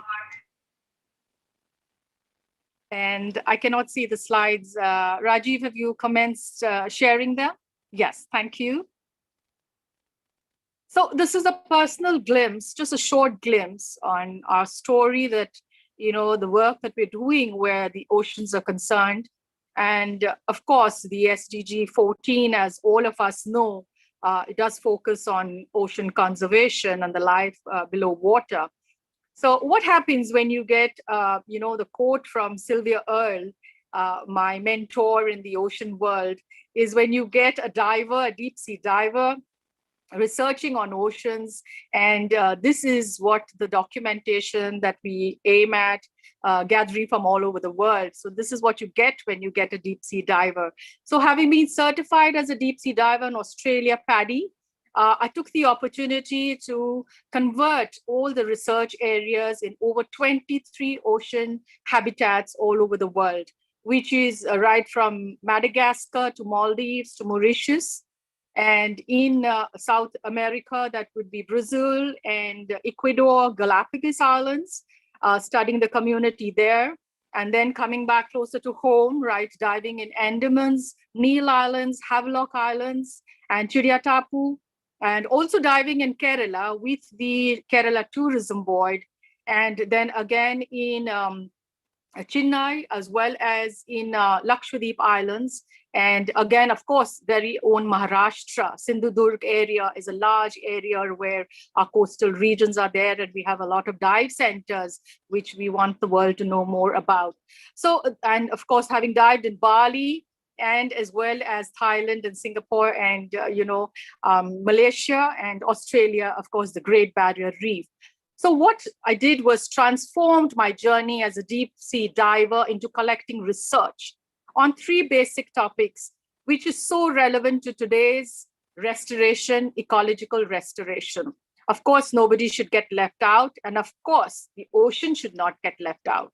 So documenting and researching all over the world in over 23, ocean habitat. The next slide, please. We are focusing on basically three things. Is studying.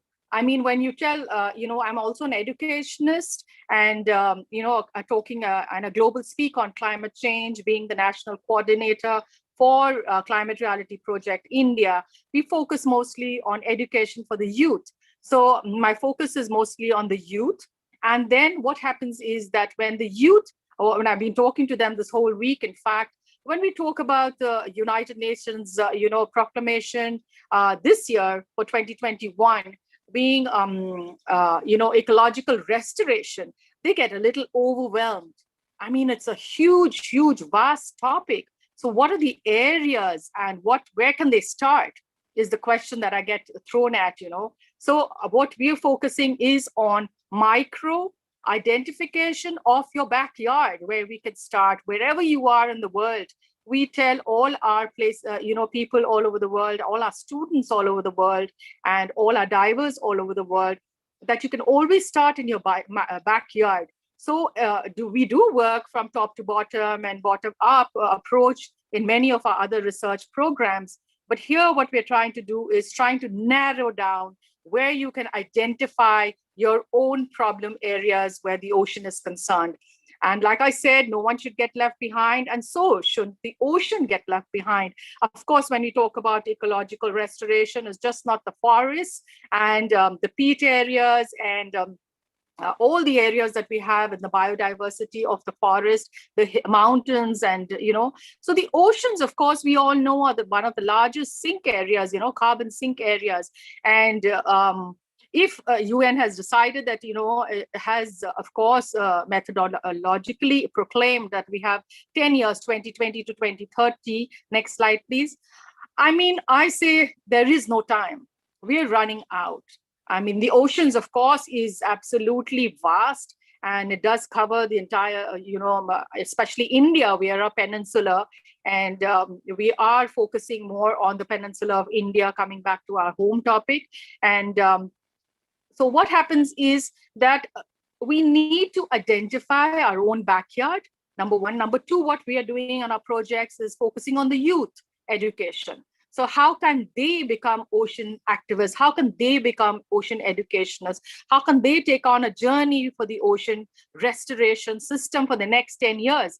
Next slide, please. And of course, the UN has also said hashtag, generation restoration. So generation restoration is our youth, our young adults need to be educated and need to be well equipped. And where can they start? So they can start from their own backyard. And so we focus on identification of the zone where we are going to work on and where we are already working on. And then the areas of which need conservation. And of course, conservation may be going on, but then we do not want the other areas, we all know that coastal developments is the biggest hurdle to ocean restoration. That's the biggest hurdle that we've identified on our calendar for 2021, in fact. And we feel that coastal developments are the biggest hurdle that we're going to be facing this year. So this is a simple narration of the areas that we work in. And then, of course, as deep sea divers, we train and we educate, and we are, the ocean is our classroom.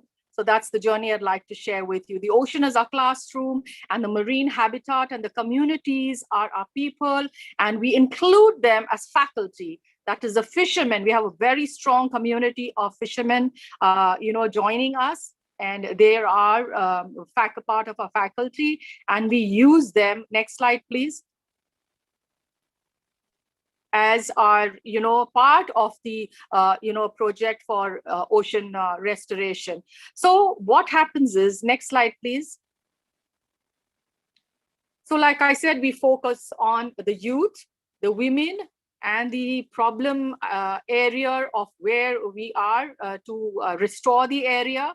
And then again, the fishermen community. And if you scrutinize the, SDG 14 further into 14.2, 14.3, 14.4, and so on, very well outlined. So this is what we get across to the various segments, just not the youth. The youth, we do give an educational modules, but then we use it practically down to people who are uneducated. Here you can see in the slide, we have the fishermen community in the Lakshadweep Islands, where we document and we take our classroom to the ocean, where we hold 3 hours of outdoor classrooms. As an author of the book called Get Out, Get Going Outdoors, I'm a strong exponent of holding the classroom at site, on the field, till our youth do not feel and see the ocean and, you know, dive under the ocean and see the fishermen, see the communities, observe, document, research, map, and then collect data.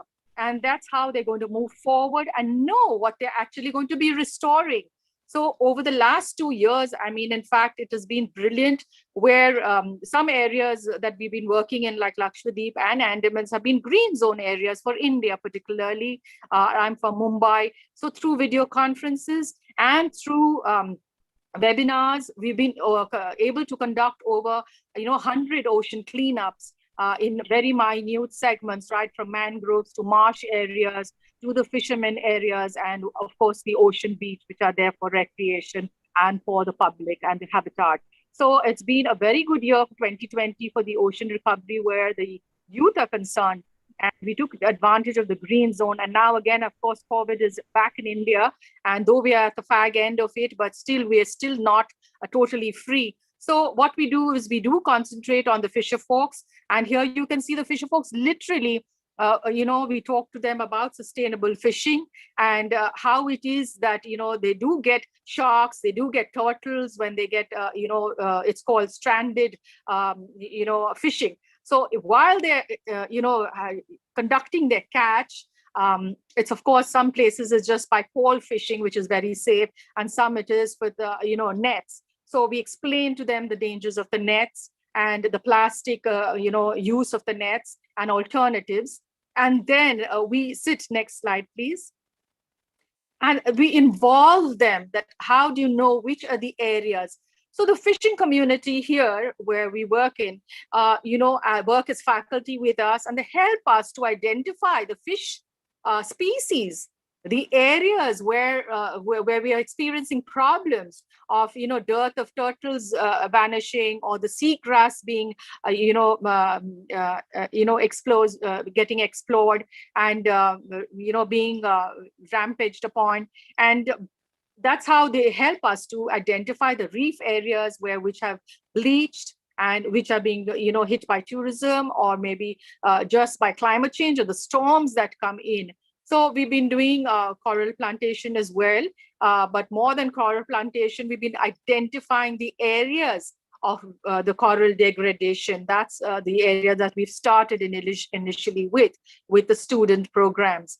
And when we dive deep into the oceans, of course, we're collecting the dive community. So if there's any divers of you here on this August gathering, please do join us. The Ocean Group for Climate Reality Project would like to take this forward.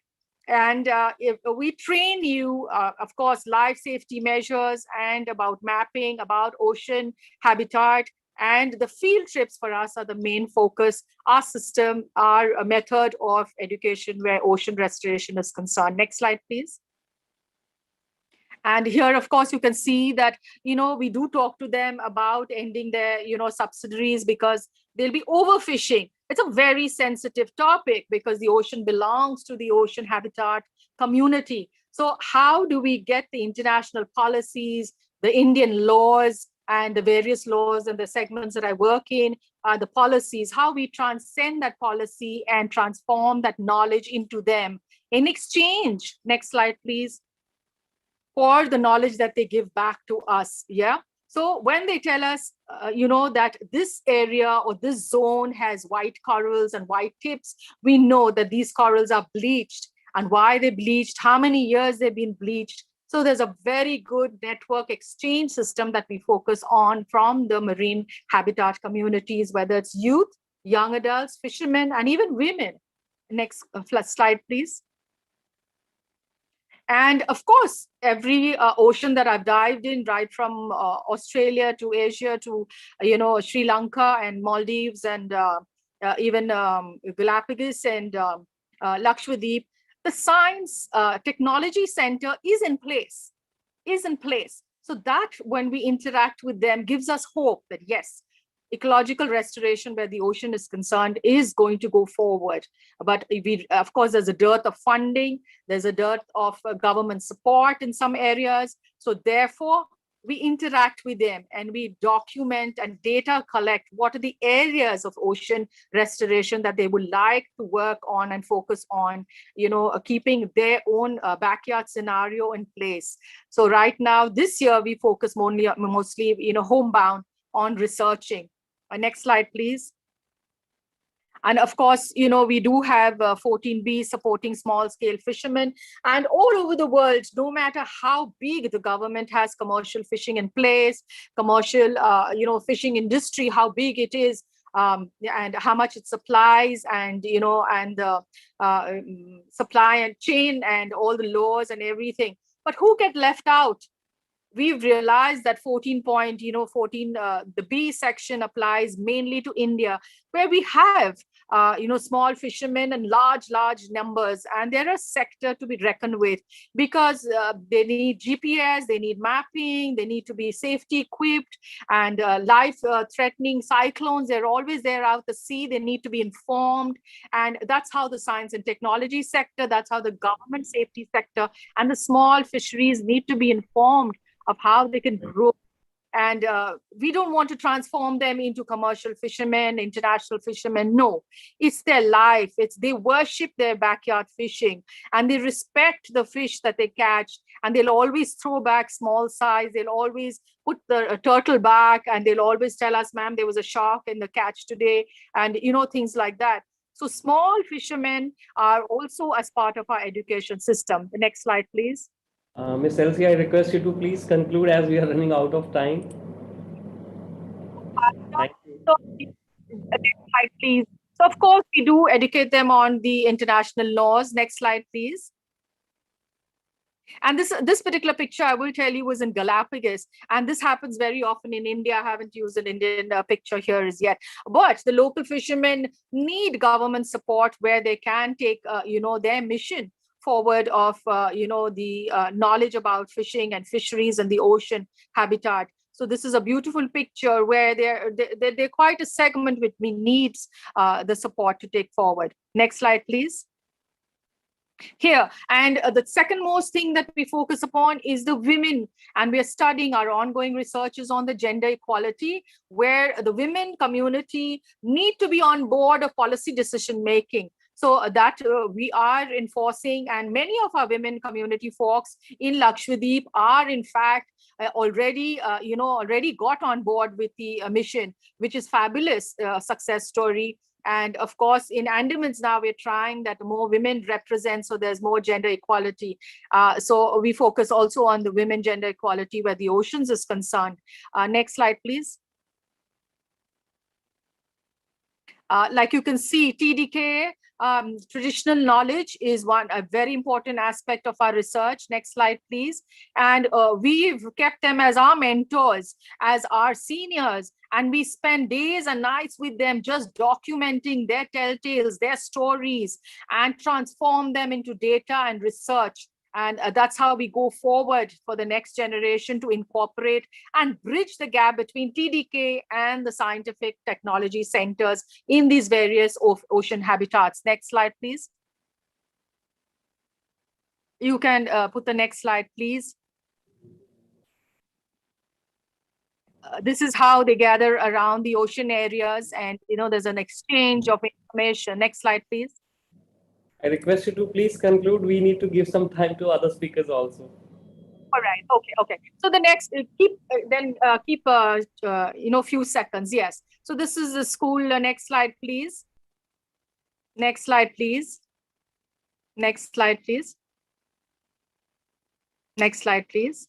Yes. So that's it. A very short synopsis of the work that we do using gender equality, the women, and TDK and scientific knowledge, and working with the youth and maybe also talking about them about ocean careers in marine biology, oceanography, and marine technology, where they can be the force for ecological restoration and be the Green Brigade for 2020 to 2030. So that's it from me. Thank you so much for having invited me. Running out of time, but that's all from me. Thank you so much. Thank you so much, Ms. Elsie. In fact, your session was a totally different session because you made us dive into deep oceans and you made us learn life below water, which is SDG 14. So we'll come to you with more questions towards the end of the program. And before we go to the next speaker, let us first welcome Director of Punjab Energy Development Agency, Mr. MP Singh. Mr. MP Singh has just joined us in the program. We welcome you, sir, please. And now let's move forward with the next youth speaker of the day. Ms. Bich Pham is Project Coordinator, Vietnam Municipal SWM Project, and has more than 18 years of working experience from sustainable agriculture development, agri-food, governance, institutionalization, policy advocacy, local economic development, housing and urban and rural linkages development, PR, and social media campaigns and events following. She has experiences working for UN Habitat and Vietnam Solid Waste Management, VNSWM project, one project funded by the Government of Canada in the field of social waste management and plastic reduction, urban agriculture, social and community policy advocacy, housing and urban development, institutionalization and networking, as well as project management. So Ms. Bich Pham, before I request you to give your particular case studies and experiences, I request all of the youth speakers to please make your presentation of specific 5 minutes only, because we are already going beyond time and we should try to complete the program on time. So let's take 5 minutes for each youth speakers. Over to you now. Thank you, Mr. Kumar Gulati. Good afternoon, everybody. I'm very excited to the conference today. Thank you very much, Mr. Rekha Trivedi, Karamveer Singh, my friend, and the Association of Professional Social Workers and Development Practitioners, India, to inviting me to the conference on the UN Decade on Ecosystem Restoration, Sustainable Development in Action, leading the way to the future we want.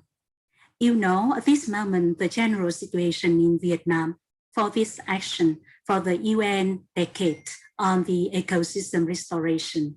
In Vietnam, in order to organize meaningful, practical, and effective activity, the Ministry of Natural Resources and Environment proposes ministry, agency, central mass organization, and provinces across the country to organize the activity to respond to the World Ocean Day, World Environment Day, Vietnam Sea and Iceland Week, and Action Month for the environment in accordance with the actual conditions. The activities ensure priority to realize the dual goals, both safe prevention and control of the COVID-19 pandemic and socio-economic development in the current period. And you know, I work for UN Habitat Vietnam office for more than 10 years. And we apply the green program since 2015. And I would like to tell you the project that I directly involved in. That is for the applied methodology. Firstly, the green program, that is the eco-ism, eco-modernism, and eco-realism. Three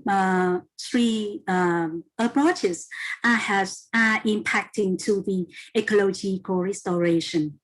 And UN Habitat Vietnam office has conducted the Green Growth City Development Strategy, key strategic initiatives, the key strategy and program for Da Nang City. That is one of the central government city, mega city of Vietnam.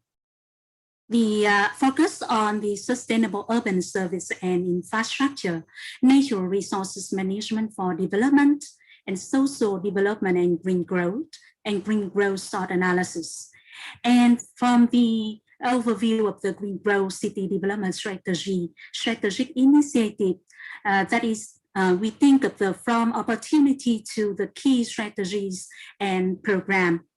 The first key strategy, that is the sustainable material management, waste to resource, with the strategic objective, the smarter resources use from waste to resource. And the second, that is the competitive green industry, minimize negative environment impact, reduce overall volume of waste. And we have the key program, establish the Integrated Resource Recovery Center, IRRC, establish the biomass plant in rural areas in Da Nang. And also the biomass plant in rural areas, main concept, the biomass refer to all biological material that can be integrated, incinerated, gasified, or fermented to the produce bioenergy. With the major resource sources and bioenergy biomass, agricultural crop residues such as the rice husks, sustainable wood and forest residues, crop or plants specially grown for the use of biofuel, urban and industrial waste. And the second strategy, that is green transportation developments, access mobility. The strategic objective to increase people accessibility and mobility with the less emission efficiency, promote the competitiveness of various related industry, create jobs related to the green public transportation, and improve traffic safety and build walkable city. And we developed a key program for these strategic objectives, that is develop the sustainable transport system for traffic safety, clean better air, transition to the public transportation like BRT. And the third key strategy, green industrialization, better productivity, efficiency, resource use. We have the strategic objective to improve resource and energy use efficiency, generate industrial symbiosis network in the industrial park, internalize and promote cleaner production system and network, integrate the strategic planning for high-tech park into the other development plans.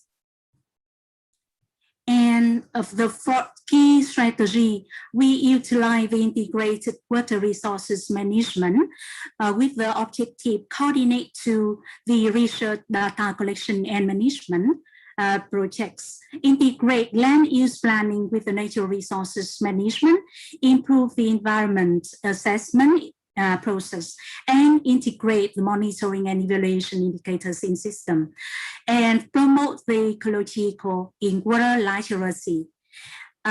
We also focus on the fifth key strategy, green agriculture village, green product and eco-tourism, with the focus on the objectives, higher productivity and better quality of products geared with green in agricultural production, new market trend and high-end consumers, local consumer and community-driven green growth initiative, utilize valuable local assets, protect environment, create additional value and benefits rural areas, integrate basic social environment service to the rural development plan, focus on the resilient to climate change vulnerability. And the key strategy fifth also focus on the green product with the urban-rural exchange, community-driven agricultural experiencing activities, IT-based business development for urban-rural communication. And the second project that is funded by the government of Canada that now I manage and coordinate. Focused on the SDG 11 for the sustainable development, sustainable city and communities. The Federation of Canadian Municipalities has entered into the agreement with the selected pilot city in Bắc Giang and Hoi An to jointly implement the improved municipal solid waste practices to reduce SLCP. It means that short-lived climate pollutants are potent greenhouse gas and air pollutant. They have relatively short atmospheric lifetime compared to longer life greenhouse gas, such as carbon dioxide, and having a warming impact on climate in Vietnam project, commonly called the Vietnam Solid Waste Management Project. And also it will agree for both cities in Hoi An and Bắc Giang. The focus of the support would be in the following: rehabilitation of the landfill and control treatment of gas generated at the landfill within the context of their rehabilitation of the landfills. And the second component, that is pilot programs to demonstrate the source separation, collection, and composting of organic waste and recovery of recyclable and materials in a rural setting. Preparation of the municipal solid waste management strategy to guide future decision making in the sector. We also support the material recovery facility model for plastic reduction strategy. Meanwhile, the pilot project are parallel implementing and will be ended at the end of August 2021. And at the community level, projects focus on the SDG 11 as well. It also have the Garden Symphony projects, phase 1, with the activating the green public space in all collective housing.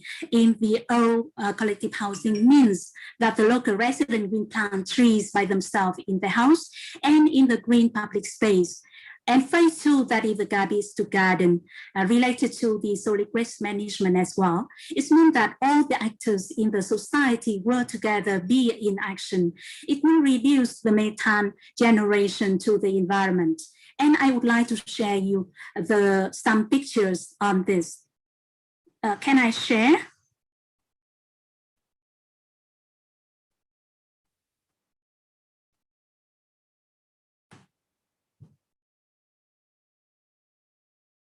And here is the activating the public space in the old collective housing to work the creative, the community.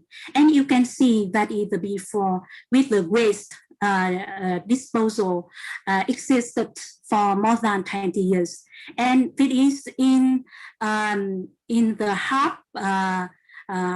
second half of the rural, of the internal road of the all collective housing living space, and the people have lived for more than 20 years, is very terrible condition. And here you can see for before the project came in, and is a lot of the waste, and not only the resident here to put every day, but also other people come here and put the waste. And then in 2017, we have mobilized the garbage to garden to come here, and then also mobilize the youth professional architects to come here and to assist local people. And this is the phase in 2017 to hand over the project to the local areas, local residents.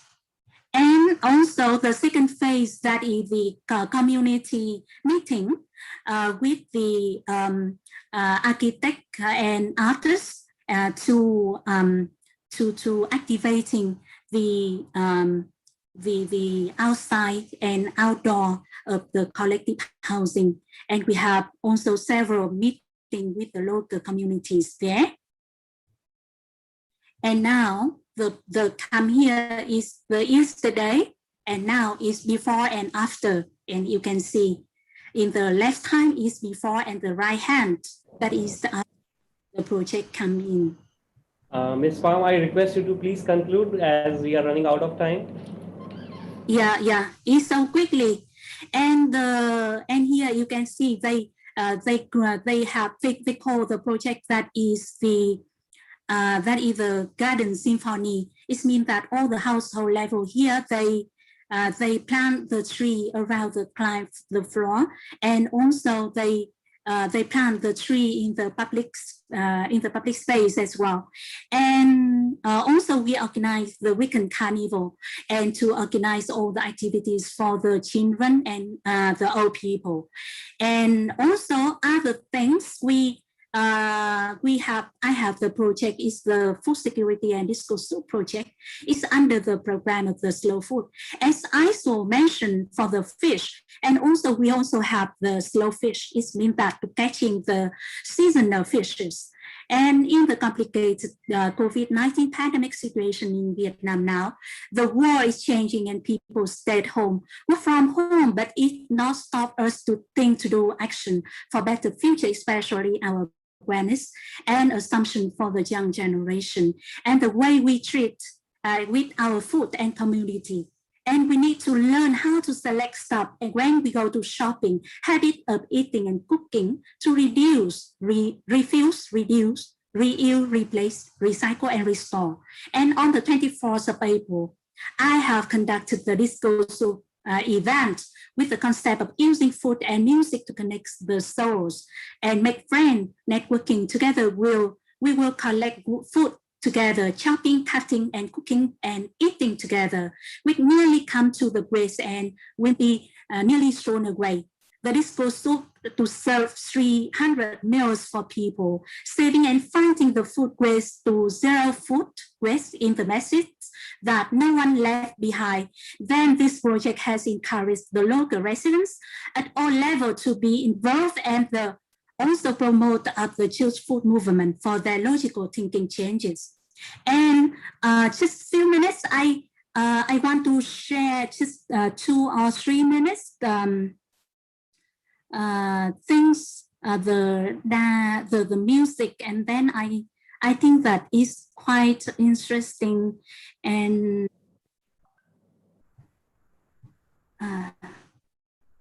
Ms. Pham, if you don't mind, can we please skip this video, because otherwise other speakers will not get the time. Okay. Just 2 minutes. Okay. Thank you for listening, and I think that have the question and answer later. Thank you. Ms. Pham, I request you to please put this particular link in the chat box so that even while hearing to other speakers also in between, they can see this particular video on their systems, or let's say their mobile phones also. Okay. So please put that particular link in the chat box, because even we don't want to miss it, but we'll have an alternative way of seeing what you want.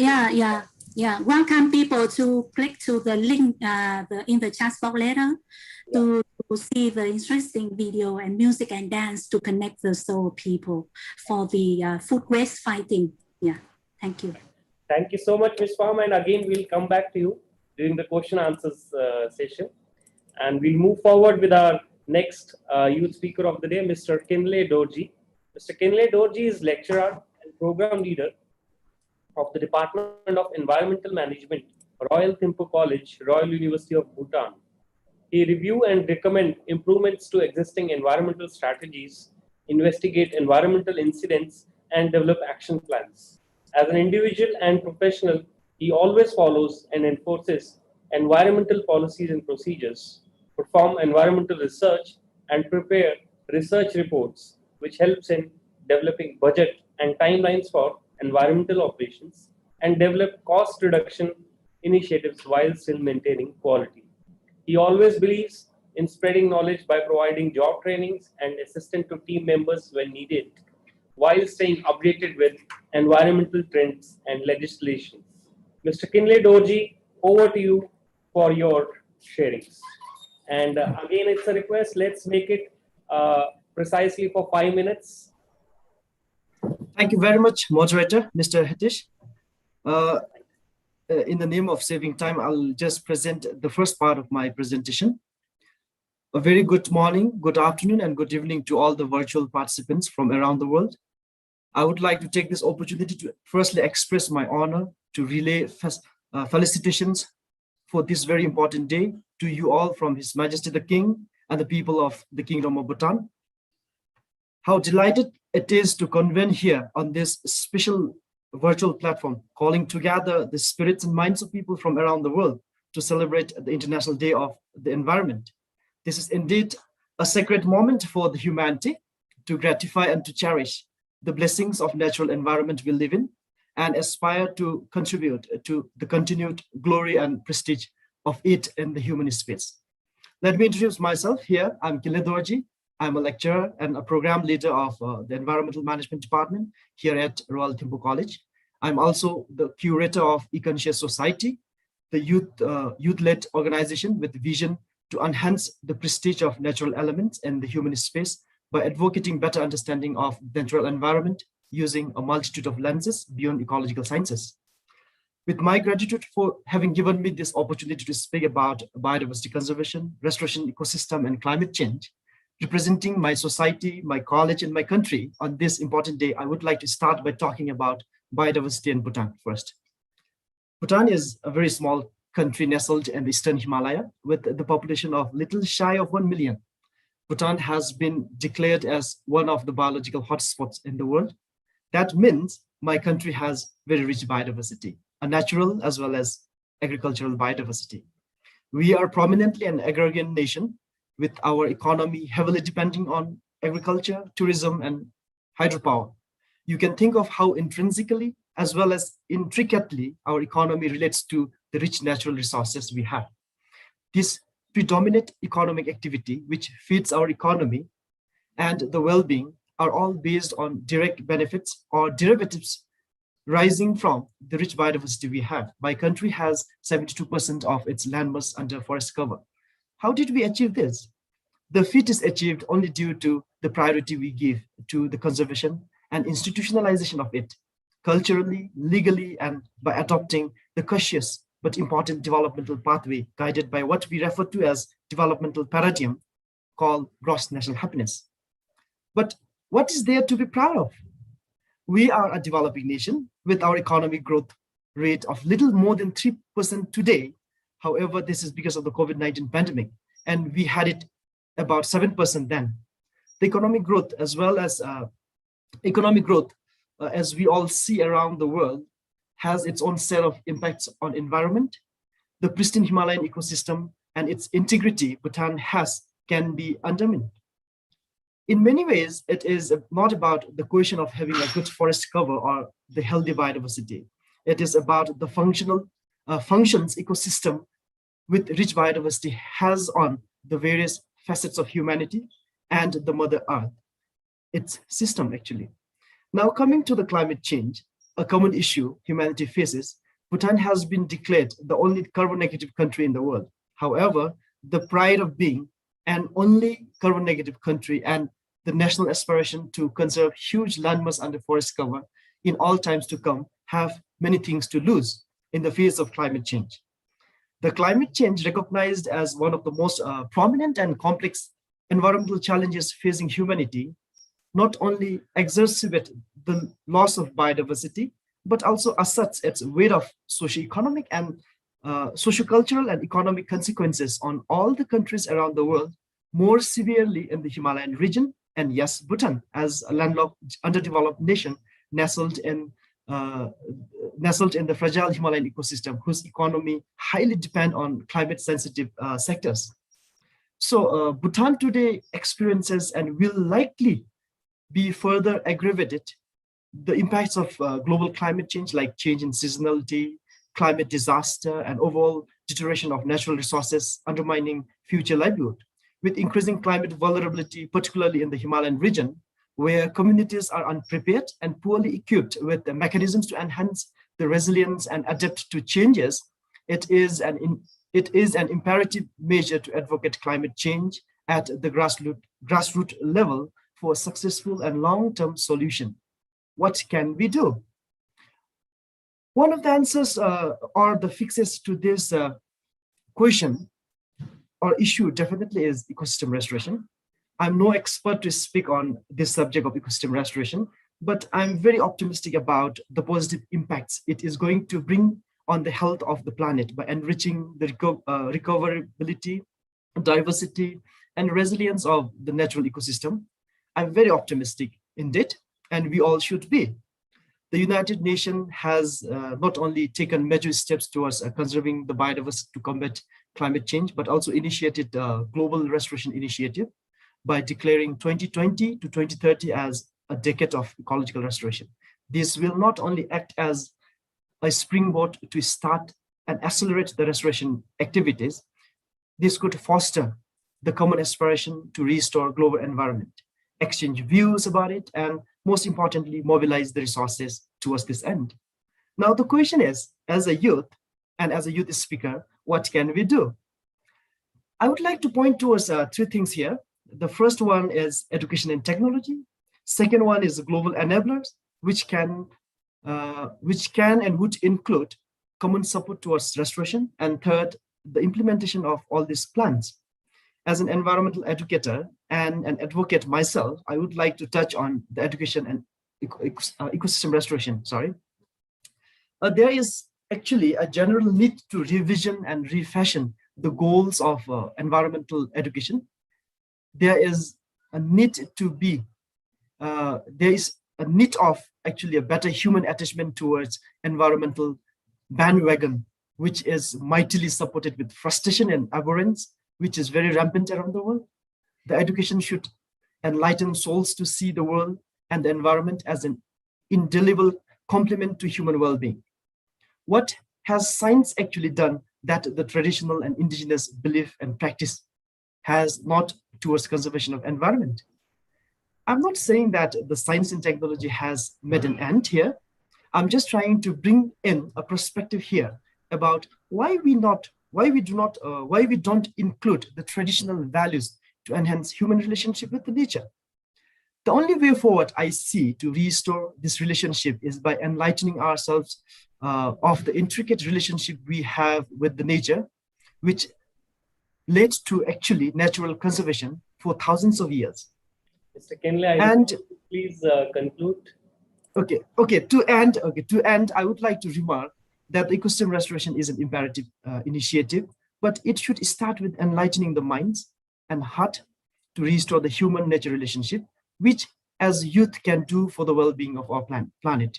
And on this day, a very important day, let us take this pledge to do it, to reestablish, to restore human-nature relationship. I think I'll end here. Thank you.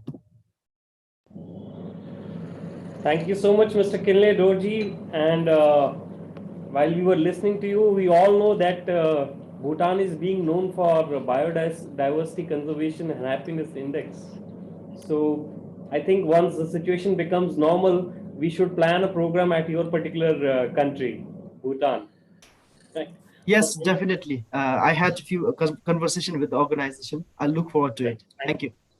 Thank you so much. And we'll move to our next youth speaker of the day, which is Mr. Sanjay Devkota. Mr. Sanjay Devkota is Program Development Officer with Rural Water Supply and Sanitation Fund Development Board, Nepal.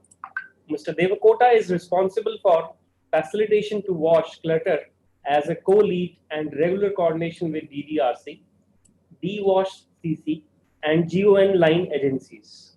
Coordination with agencies working in different sectors to response in emergency. He is also leading initiatives for advocacy and awareness through influential activities, district to community level, message dissemination to central WASH cluster about ongoing response and additional response, organizing cluster meetings regularly, and report writing. Before I request Mr. Sanjay Devkota to give his case studies and experiences, I request all of you to be here because we'll be coming up with a speed networking sessions after the question and answers. And all of you will enjoy that particular speed networking sessions on which Rajiv ji will share after the question answers session. So over to you, Mr. Sanjay Devkota. Thank you, sir. Namaste and good afternoon, everyone watching globally. At first, grateful to the organizing committee for this immense opportunity and glad to be associated with the APSWDP. This program, of course, helps to foster understanding and raise awareness about the importance, concern, and challenge about biodiversity. Indeed, I'm from social background. However, as a development practitioner, it will be relevant to share some biodiversity challenges that we have been facing year after year. Since biodiversity and climate change is cross-cutting issues, so all stakeholders have to stand together to restore and conserve ecosystem. As the program is based on the concept of biodiversity, restoring ecosystem and climate change, I would like to share some important initiatives taken by the governments, development partners, as well as threats and way forward. That's the next, please. I will go recently. This is based on the ecosystem restoration is a whole environment. Next, sir. Nepal has also as a developed theme, the new thinking and creation, restoration and natural systems. This is the national slogans for to celebrate the national environment. And from today, we are celebrating the weekly sanitation week as well for 1 week. This is started in Nepal. Next.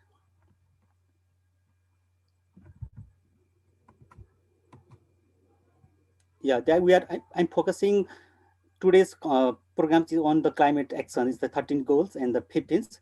I will talk based on these topics as well. Okay, so next. Okay, this is the main important agenda. This Nepal government has mentioned these environmental rights as a fundamental rights of the every citizens, as a right to clean environment. This is a very encouraging initiation taken by the government. And some agendas are also some sort of section 30 they are given, and every citizen shall have the right to live in a clean, healthy environment. It is very good initiation. All the development partners and other sectors have also adopted this right, these policies while making the policy as well. Okay, next. Okay, some major initiatives taken by the government after based on the SDGs to achieve the target goals by 2030. Constitution of Nepal and SDG roadmap has been developed. Likewise, a national climate change policy we have, Environment Protection Act we have, the climate adaptation village program is started in Nepal. That's very encouraging and very plus point to support the climate change, environment issues, and biodiversity conservation as well. Okay, next. I'm going so fast because I have limited time. So next slide, please. Okay, I would like to share some issues here, some data. Baseline 2015, we have only 0 number of climate smart villages, and we have targeted to achieve around at least 45 climate smart villages. And now we have 42 climate smart villages. That is very good, good encouraging development improvement in the environment sector. And some indicators we have been fixed to achieve this target. Likewise, implementation adaptation plan we have made, like a community level adaptation plan and local level adaptation preparation plan as well, that is made based on the SDG 2030. Next.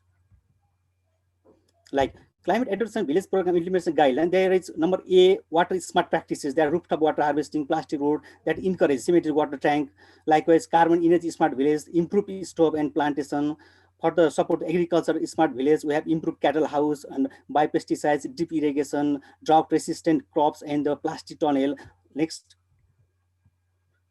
And we are planning to provide these programs for 40 houses in each community, and this is very encouraging. And all the local level, like local sector, local government has also put this agenda in the while making the policy formulation and making the strategy in local level, like biodiversity smart village for hope, herbal garden, master nursery and plant production. Like as knowledge smart activities for capacity enhancement, community seed banks, temperature and rainfall measures.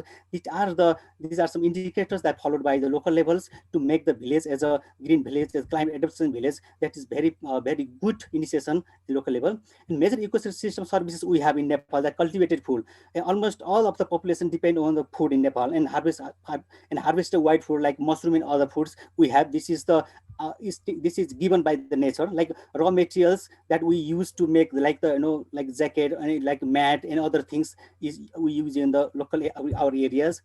Like we have natural medicines, water flows, flora and fauna. That is, Nepal is very rich in natural resources. It's a beauty. like local climate, air quality regulation. There's forests contribute to balance the temperature, because in the Tarai region, like erosion controlled by forest, biological controls like vultures that help to reduce the population that is caused by the pest and other things, and the disease is spreading. That is very, we have the ecosystem services we are getting from the from nature. Next. And other thing, next makes a tourism system. Just we are, the Nepal is very rich in tourism sector, and many tourists come from the worldwide for like the bird watching, wildlife safaris, rafting, trekking, an important source of natural local income. Likewise, aesthetic benefits, inspiration, mental health benefits, like Rara Lake and other lakes that we have to make, conserve and restore this being polluted and being degraded day by day. And the spiritual release experience, like the Gosai Kunda, many pilgrims go to the spiritual village to visit the place. That is the very, we have the services. Next.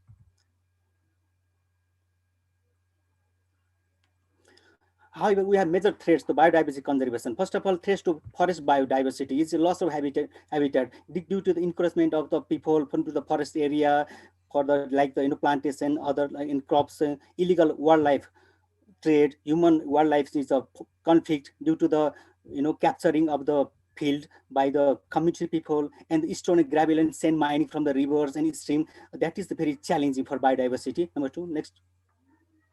We have threats to rangelands, biodiversity, overgrazing, crossing by the large herds of livestock, cow, buffaloes everywhere. There is no any rules and regulations. Likewise, the conversion of grassland into agriculture by the local and community people somewhere. This is the agenda. The fire is a very burning issue in Nepal. Day to day, each and every year we are facing. Next.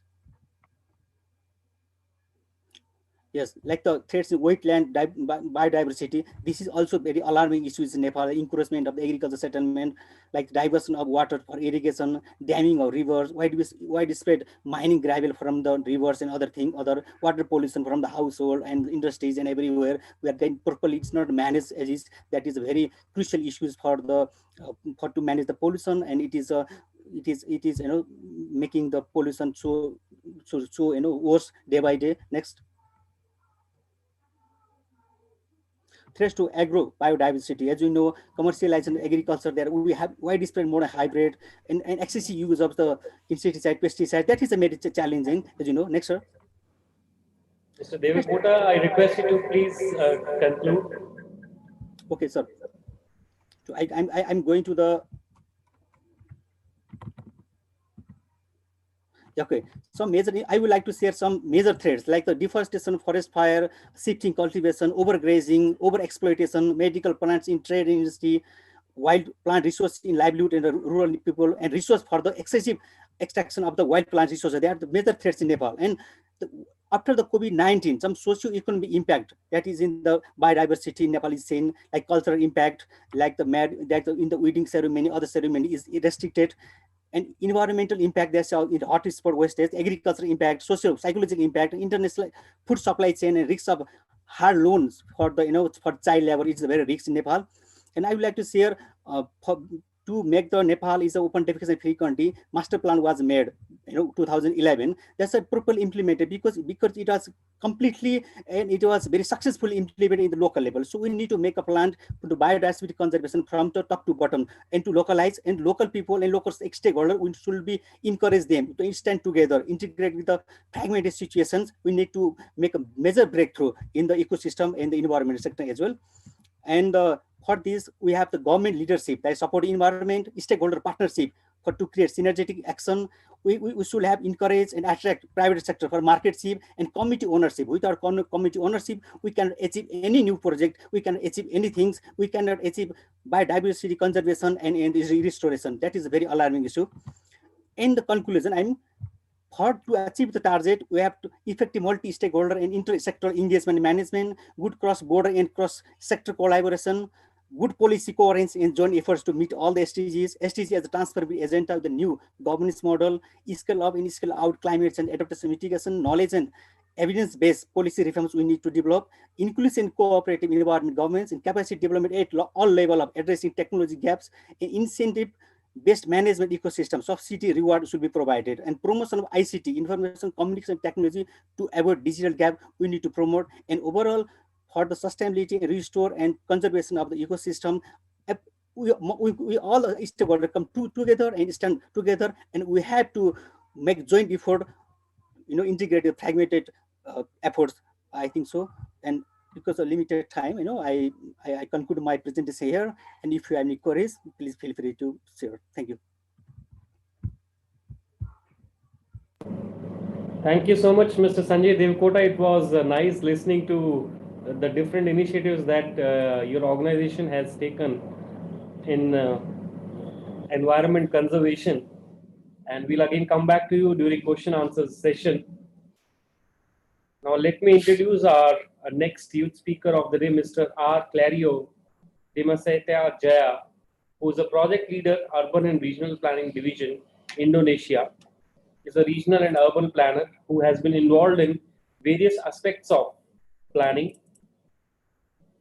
He is registered to the Indonesian Association of Urban and Regional Planner, member of ISO-CARP as an urban and regional planning specialist. With an ability to speak and write in 3 languages, English, Indonesian, and Javanese, he is able to relate well with others and to maintain relationship through hospitality and diplomacy. As an urban and regional planner, he has an experience in organizing multi-stakeholder meetings and coordinating with various stakeholders, including governments, civil society, and non-government organizations. Mr. R. Clario, over to you now. Okay, thank you, Mr. Hitesh Kumar, for the introductions. I will share screen my materials.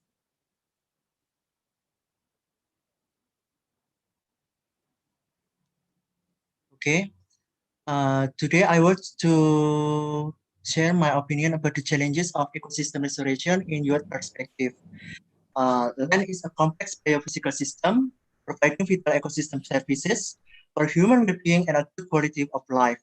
Unfortunately, many of the global land resources is already degraded due to various direct and indirect driver of change, including pollution due to rapid urbanization, industrialization, as well as climate change.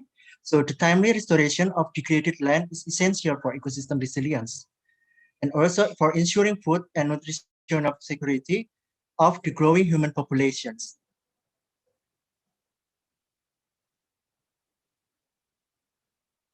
As we know, the UN Environmental Program describes ecosystem restoration as a process of reversing degradation of ecosystem. In other words, to improve the productivity and capacity of ecosystem to meet the needs of society, this can be done by allowing the natural regeneration of overexploited ecosystem or by planting trees on other plants. Recently, ecosystem restoration substantially supports the objectives of international agreements and global objectives, including the Sustainable Development Goals and Strategic Plan for Biodiversity 2011 to 2020. Ecosystem restoration business opportunities in Indonesia are increasingly promising, especially from various forest products, even in its development. The management of ecosystem restoration, which used to be based on foundations and non-governmental organizations.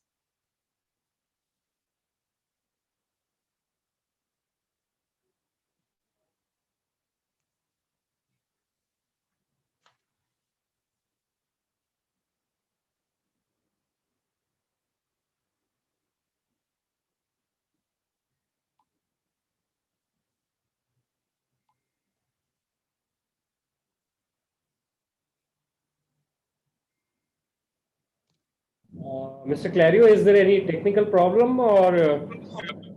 Yeah, can you hear my voice? Yeah, we can hear your voice. Okay, so I continue without the share screen. It's okay. Ecosystem restoration business opportunities in Indonesia are increasingly promising. It's for forest products. Even in its development, the management of ecosystem restoration, which used to be based on foundations and non-governmental organizations, is now starting to shift to the private sector. This is increasingly interesting with the government of Indonesia's efforts to introduce profit-oriented ecosystem restoration management. Efforts to expand the initiation of ecosystem restoration need to be accompanied with development of policy instruments and promotional efforts. The reason is business entities engaged in this field must make business plans so that the activities are profitable and run normally. With the uniqueness of this type of business, I think it requires an incentive policy from the governments. In Indonesia, we organize village facilitators in the field area. The role is village facilitator is mapping peatlands, monitoring development activities on peatlands, as well as in educating the public about the peatlands and its use in the implementation of ecosystem restorations. Not only that, they also become deeply involved in every activity in the villages, from planning and establishing rural areas, social forestry, and agrarian reform. Then, also conflict resolutions, village economic empowerment, strengthening community institutions in protections, and management of peatlands and preventing forest and land fires. In addition, the strengthening of local innovation by community related to peatland management. So, through this explanation, I just want to highlight two important things as a shared learning today. The first is the capacity to support the process and performances of the ecosystem in restoration movement. And the second is monitoring of the risks of development initiatives. So what can we do as the youth or the young generations? I think as the young people, we are looking to develop regenerative business, center of their business models. We must recognize and invest in young entrepreneurs in early stage projects, building a robust support systems for these young people to engage in ecosystem long term. So in my opinion, it has never been more urgent and promising for our younger generations to tap into their inner entrepreneur spirit and drive practical action in the world. So because our collective future depends on it. Okay, thank you. This is the end of my sharing.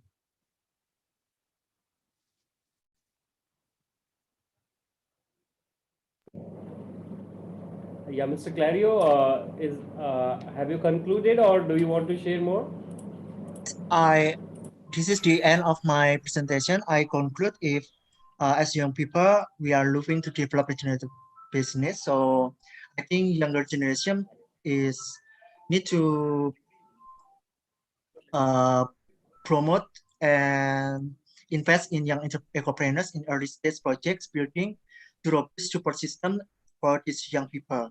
So we need to engage the young people in ecosystem restoration over the long term because our collective future depends on it.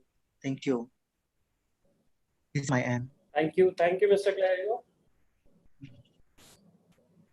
I would share my materials so I could see the materials because of these technical problems. Okay, should I take it forward from here, Mr. Clario, with your due permission?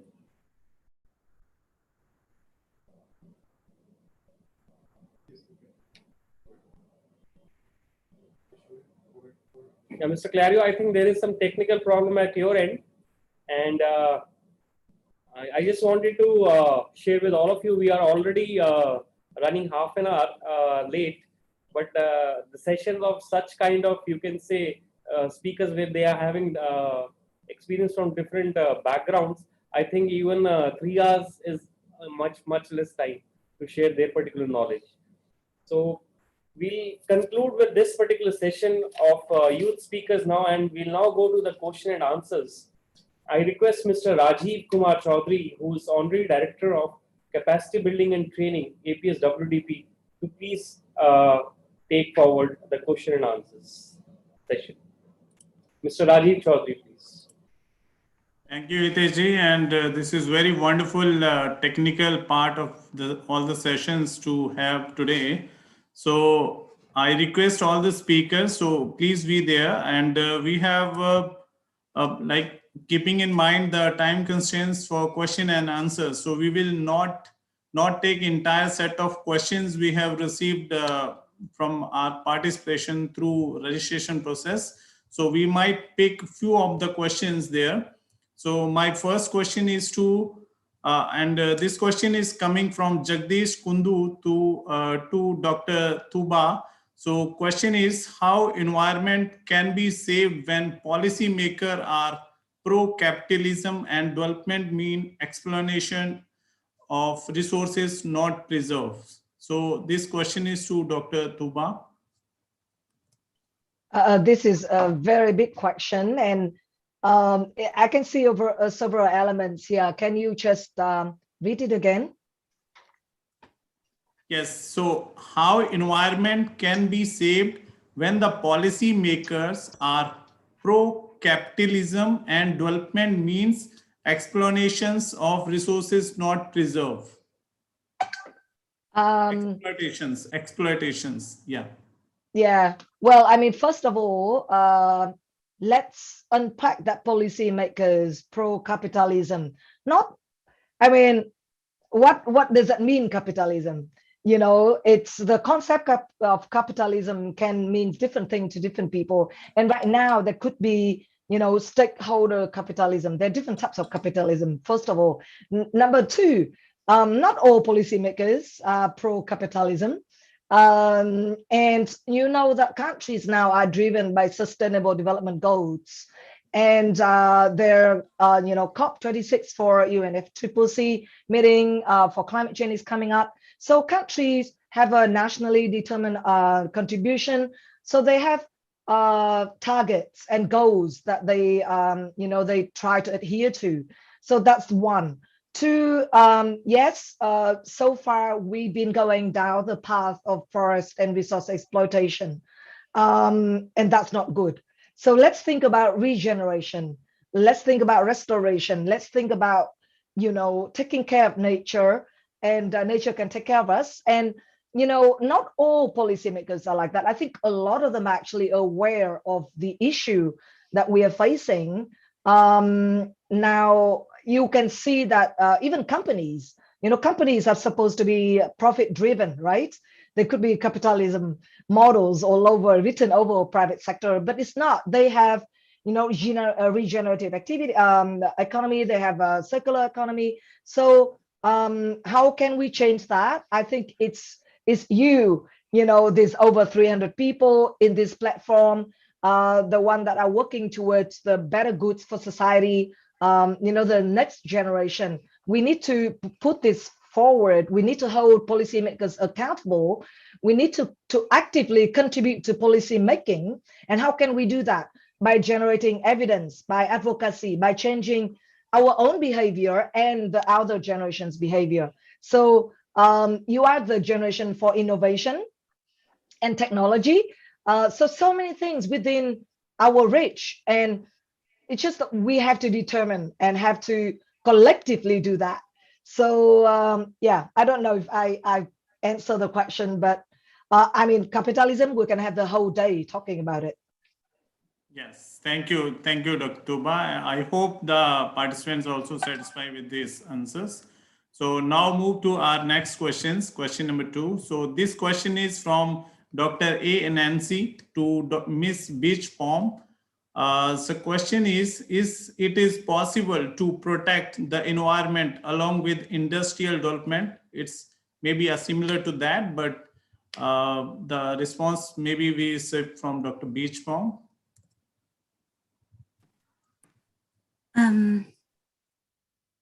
It's related to, can you repeat again for the questions? Yes. Is it possible to protect the environment along with industrial development? Yeah, in recently, some project, we work together with UNESCO and UNIDO related to the green industrialization and to set up for the, as I mentioned in the sharing speech, for the eco-industrial park. And in case of all the companies related to and located in the industrial zone, they apply for the smart management and smart production and consumption, and it can be controlled for the issues and the matters of the environment. And according to the UNIDO at this moment, they also apply for the smart approaches in the company and the business development. Yes, thank you. And I hope the participants are satisfied with the response. So now moving to our next questions. So this question is from Tanjim Aziz to Dr. Kamla Intan. So the question is how we can get people more involvement towards sustainable way of living. This question is to Dr. Kamla Intan. Yes, thank you so much for the question. I think for me, based on my experience, is from the education side. So without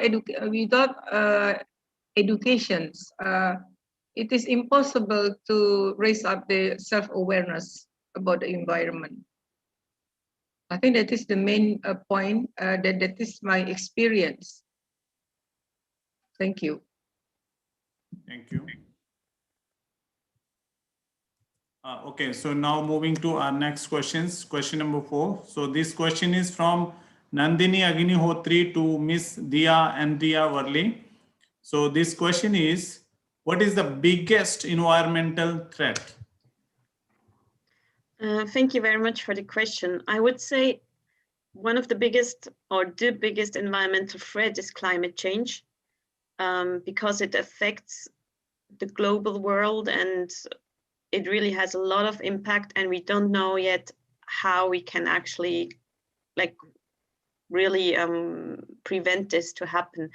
And I think we all need to work on that, be it on local initiatives, being to support biodiversity, increase resilience, consume more locally, make sure you buy from fair and sustainable sources, avoid any CO2 emissions. And I think this is something that we all need to tackle and we need to focus on, because the effects or impacts from climate change are really enormous and can be very tremendous. Okay, thank you, Dia. And the next question is, the question is come from 11-year-old age student. So he's asking, like, my name is Arav, and I am 11-year-old. I want to know from the speakers how young children of my age can contribute to fighting against climate change. So this is open questions. So maybe I request 2 or 3 resource persons to respond to these questions. So start with Dia again. So if you want to respond to this 11-year age student. Sure, I think it's very thoughtful of an 11-year-old to think of, what can he do? And a lot of people actually ask the same questions to themselves and thinking like, I'm just a small individual person, I cannot do anything, but that's not true. You can do something as an individual. And as a kid, especially, I think what you can do most is to talk to your parents, to talk to your, the older generation and tell them, see, I have to live with what you do to the earth today. So please take care, because I also want to be able to continue living in it. And I think that's how you can change the mindset of the people who are now have the responsibility, the decision makers, and so on. So I think raising awareness, talking and saying that, yes, I want to live on this world also in the future. Please take care of it. I think that's what you can do, or what has the most effect as an 11-year-old. Thank you. Thank you. So move to Kinle Doraji. Please unmute and provide your response. Yeah. Thank you very much. It's very thoughtful of the young guy here. I would like to respond to his question by defining three things. The first thing he can do is he can learn, he can contemplate, and then he can implement. Learning, contemplating, and then implementing will actually lead to self-leadership. And self-leadership is what is actually needed in order to champion this environmental conservation or to combat all these kind of environmental issues. So I would suggest him to maybe learn about the environment and then be individual leader. So I'm a big believer of an individual leadership. So individual leadership is something we must have to achieve environmental conservation. That's all from me. Thank you. Thank you, Kinley, for very wonderful response. So move to which form, ma'am? So can you just add on to this?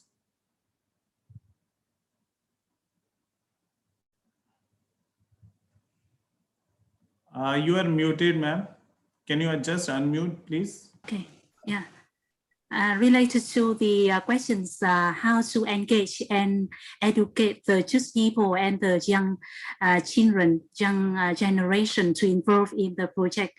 As I share with all of you that our project in terms of the disco soup and also the weekend carnival, and it's also have the component of the weekend market. To be organized in the local to can be involved the local residents in the old collective housing directly, and then we can organize some kind of the activities like reading book and how to teach the children and the people at household level to the waste separation at source and also composting as well in the green open public space. And also the climate change activities like the mitigation and adaptation and resilience for the secondary school students and even for the students. And also for the discourse, we involve the student in the environment faculty in the university of National University we organize, and also I train them some sessions and hand over knowledge sharing for them in order that they can work together with the donors and work with the supermarket to collect the waste, the food, nearly to the food waste, and then they do the fighting food waste, and also integrate with the activities and the campaigns from the Hanoi government, like I'm a city changer from the UN Habitat and the friendly and clean environment of the Hanoi capital government.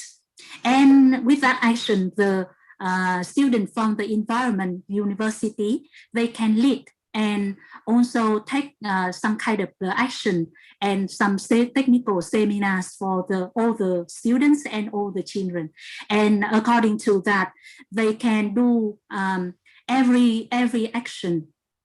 And as well as the public space that we conduct, UN Habitat has a community participatory tool. That is the community tool of Minecraft. Minecraft is the tool that just only 2 or 3 hours, and people, everyone, even the old people who cannot use the computer, they can design the public space by themselves and do and set up all the stuff that they prefer, and that is the empower them and make them to proud of the community and making the community bond to protect the environment as well. Thank you, and I think Dr. Tumba also want to add to this response, ma'am. Yeah. Just something real quick. So the person who asked the question, did you say 11? 11-year-old, yes. Yeah, well, welcome. I mean, you heard about Greta Thunberg. If you haven't, then look it up. She started asking climate change question when she was, I think, 8 years old, and then told her parents to adopt a lifestyle of low carbon footprints when she was, I think, 15, and then went on a school strike. And now, you know, it's the whole global climate change movement. sold by her activity. So very small action you can do. If you're keen on knowing about environment and climate change, read more, know more, and share with your friends, your parents, have some green clubs at school that you can lead. So many things you can do, but fantastic question. Thank you. Thank you, ma'am. Thank you. And I also thanks to those who ask many questions, but yes, due to the time, we are not able to take more questions. So I hand over to again Hitesh Kumar Gulati ji to proceed further. Thank you very much, Rajiv ji. And now I request you to please again run the speaker's PPT once again. Yes.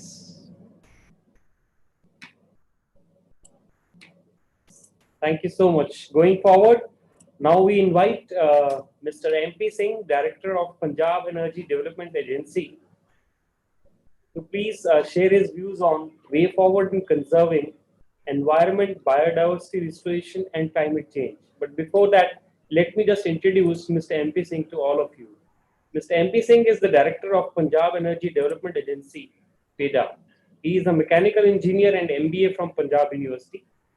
Since inception of PEDA, a Punjab government undertaking in the year 1991, Mr. Singh is working in the field of renewable energy. He has more than 25 years of insightful experience in the field of renewable energy. He has done his fellowship program in waste to energy GHG emissions abatement program under GOI UNDP program in Germany, and has been involved in setting up of various renewable energy projects in the state and country. Mr. MP Singh, please.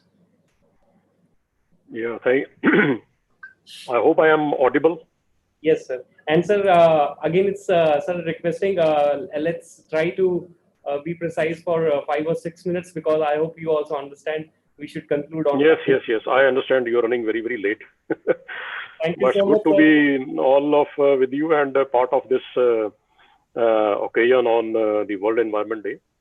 And it's great to have been hearing to all the speakers, and it was really, really very, very insightful experience sharing by various speakers from various countries. And it was great knowledge gain, rather, I'll say, after hearing to so many speakers from different countries. I'll just like to add, I have been asked to speak on the way forward. So after collecting all the viewpoints I can hear forward, I can just say that climate change nowadays is a big global issue for all of us. When way back when we used to look at about 15 or 20 years back, when I remember that in 2007 or somewhere, when we were the Vice President of US, Al Gore, started all this and had attached great importance to this issue. At that time, there were a lot of diverse viewpoints within the government and establishments. But later on, we can see that scientists have really affirmed that yes, it has become a great issue nowadays, and it is visible all around us. The climatic conditions have become erratic. So it's both on the government level, both on the society, community, and individual level. It has become very, very important for all of us to contribute in whatever fashion we can at local society, at local community, and at local levels. Here in the country and here in the state of Punjab, we have tried to do a little bit in terms of our contribution in the clean energy space. I have been in this area for about close to about 30 years, and we have been doing a number of projects with the idea basically for CO2, GHG, and I'll say methane abatement. A number of such projects which we are currently doing, have been already doing it also. I'll just like to highlight that the country COP targets are around something like to increase the renewable energy, clean energy capacity to about 40% of the total installed capacity in the country by 2030. And if we look at the Indian scenario, we are currently at about something like 136 gigawatt, which is around 36% of the total installed capacity, electrical installed capacity of the country. So we are inching towards this target, and we are hoping that we'll be meeting this target. And what Government of India says is that by 2022, we should be around 220 gigawatt of the renewable energy capacity in the entire electrical space, electrical power generating space. In the state of Punjab, we are around something like 14% of the total installed capacity, and we are something like 1700 megawatt. The total installed capacity in the state of Punjab is something like 13,600 megawatts. And we are highly active in the space of solar power generation, small hydros. Then we are build a number of projects in biomass, that is agriculture residue-based power generation. And we are now working in the field of compressed biogas for use as industrial and transportation fuels. That is direct methane capture. You all must be knowing that methane is 21 times more potent than carbon dioxide and leads to much higher levels of ozone depletion and damage to the upper echelons of the atmosphere. So we are trying our level best in this field to raise awareness in the rural as well as the urban societies. There are a number of waste to energy projects also which we have implemented and we are implementing.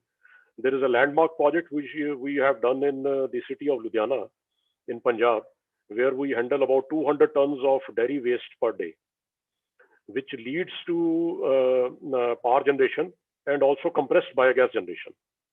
This project was supported by the United Nations Development Program under the Greenhouse Gas Emissions Abatement Program.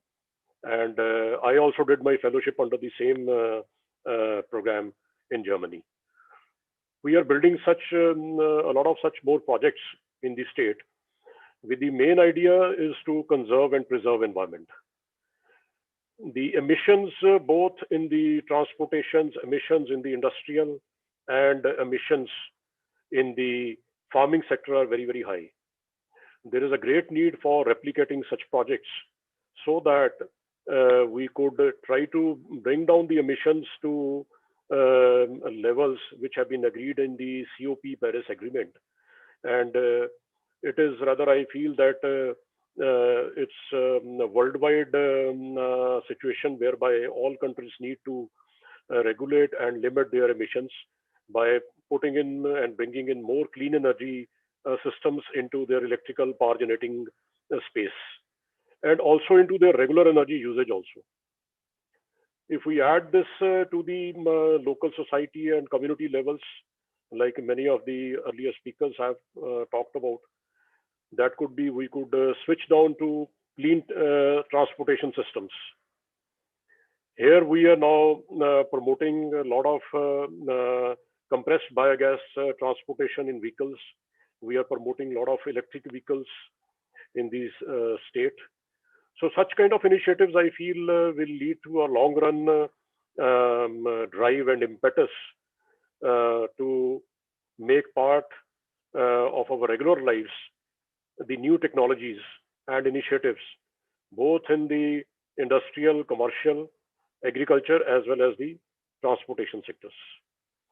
So I, though I have a lot of, I want to say, areas which I can touch upon, but yes, I thought that I'll limit my talk to this much, leaving the thought process that we definitely need to change our living styles, change towards a better and a cleaner and a future.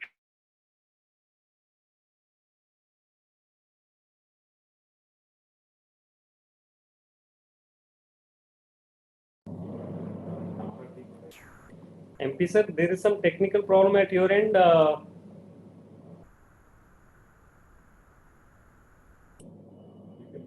Your video is being paused, sir.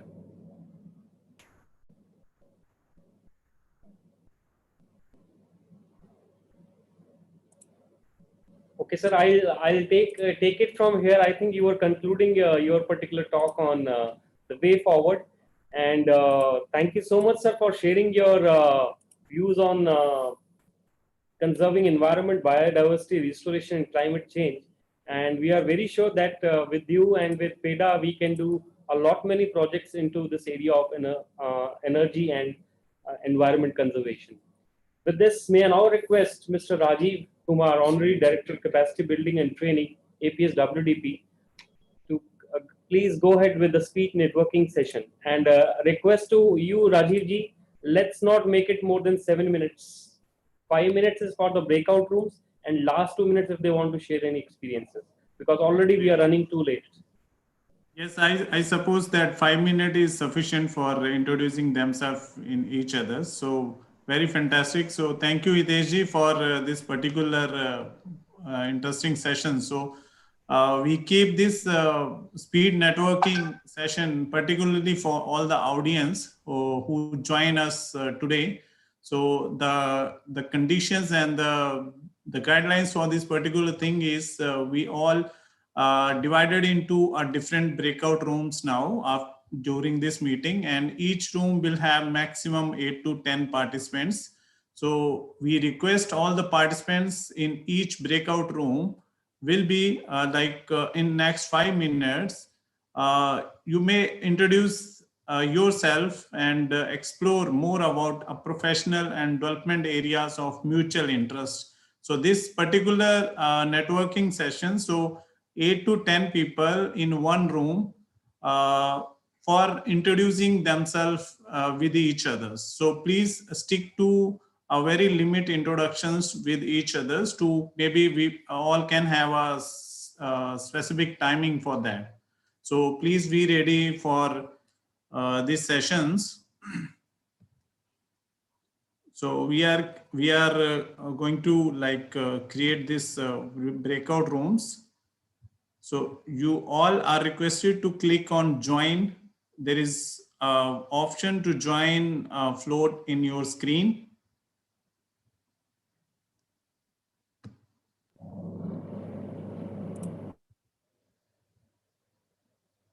Yes, please join the breakout rooms. Participants already start joining.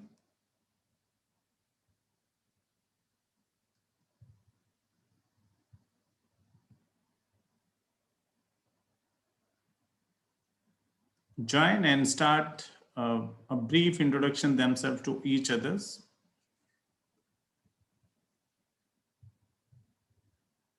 This is very interesting part of this particular event.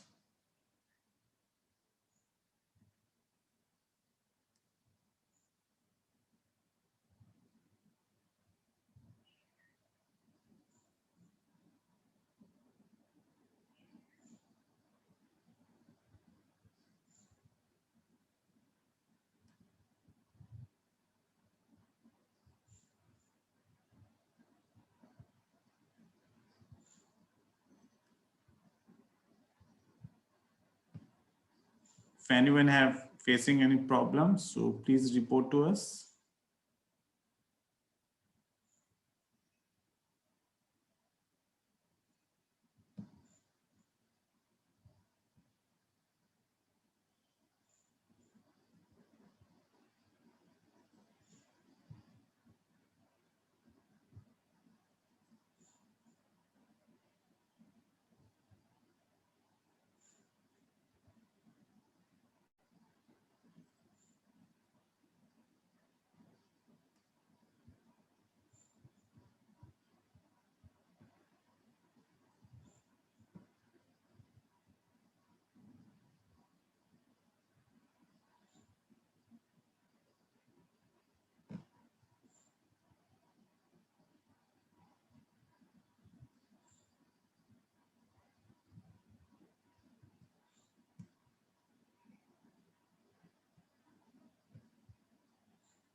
those who are not joined, please see the option in your toolbar, the breakout room option.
Yes, Sandeep, you have any query?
Rajiv ji, is everyone back into the main room?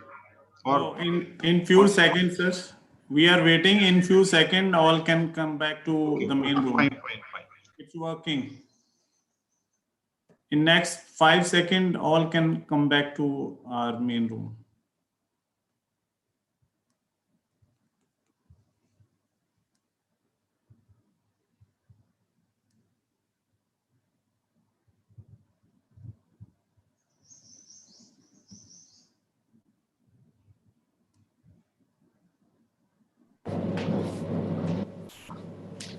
Rajiv, once everybody is back, let's conclude it as soon as possible. Yes, I suppose everyone back to the main room. So I hope all enjoy this particular speed networking. But few of the participants are not techno savvy. Maybe they are not able to join, but that is very few numbers. So I hand over to the next to Hitesh Kumar Gulati to proceed with the further agenda. Thank you. Thank you so much, Rajiv, and I hope all of you enjoyed the speed networking session. And a special thanks to Rajiv ji who planned this speed networking, where people should know more about each other. Even sir, sorry, I missed that. If what you feel like this particular sessions, please write in a chat. So if you find happy and a good session, so please say a few words in a chat, and that's all. So over to Hitesh sir. Okay, thank you, Rajiv. And before I go ahead, I request you to please put the next slide on the screen now. Yeah, thank you so much. And this is the organizing team behind this commemoration of World Environment Day 2021. May I now request Dr. Sumit Arora, President APS WDP, to please give the concluding remarks and vote of thanks.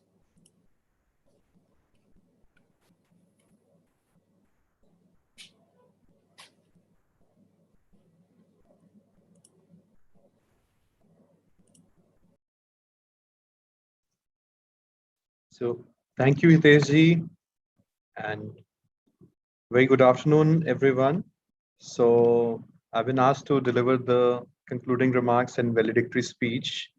So at the outset, I would like to extend my deepest gratitude to our Chief Patron, Sir Mr. Navjot Pal Singh Randhawa, IAS, Chief Executive Officer, Punjab Energy Development Agency, Government of Punjab, India, for accepting our request to be the chief patron for today's event and for gracing the occasion with his kind presence.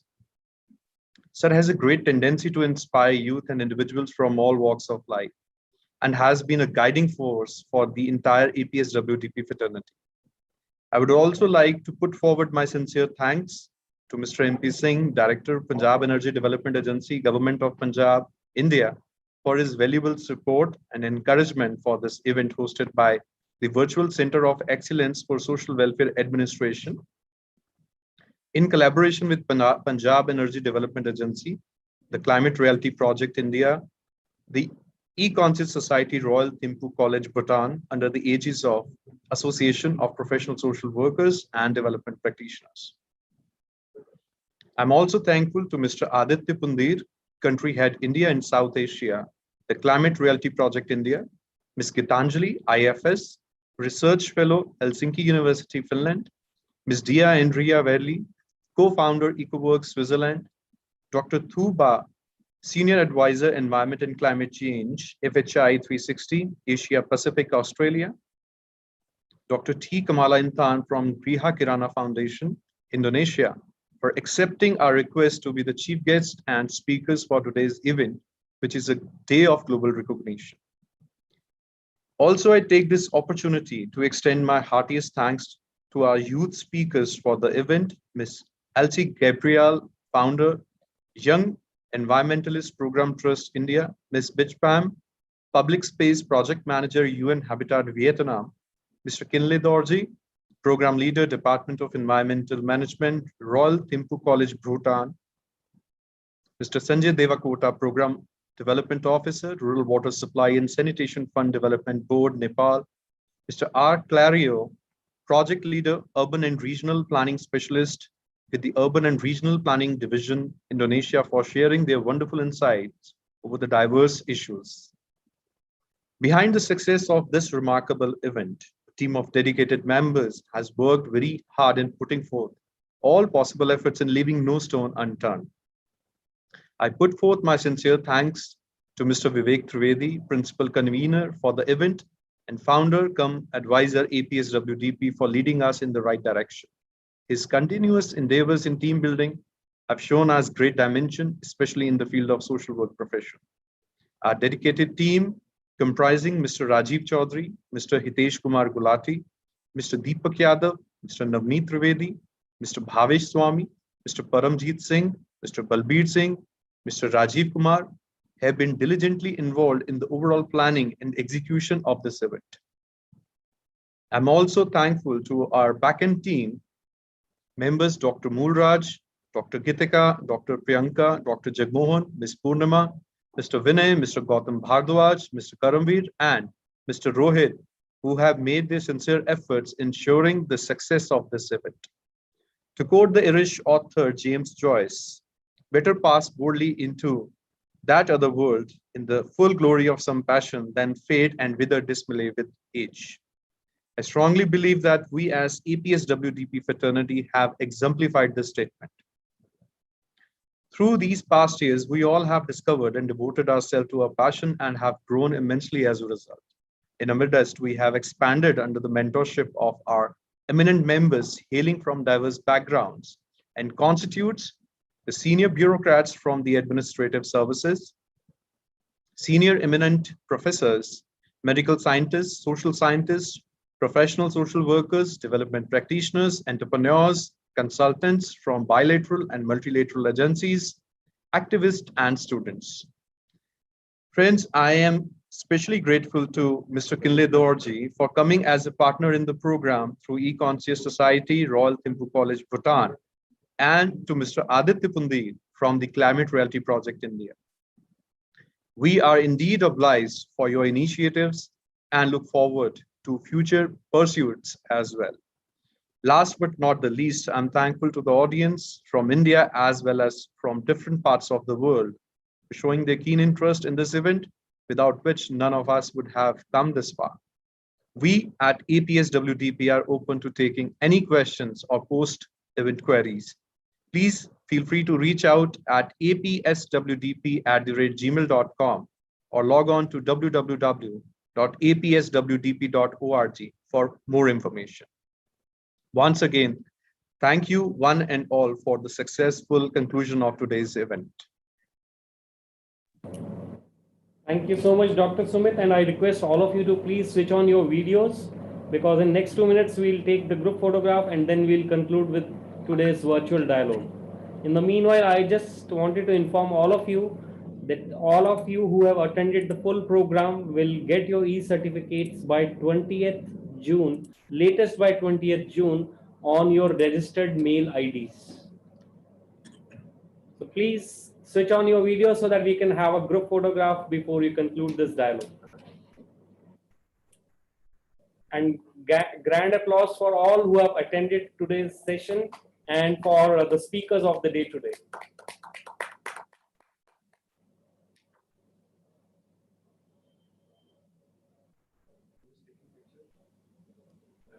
Can request all, please switch on your cameras for next 1 minute.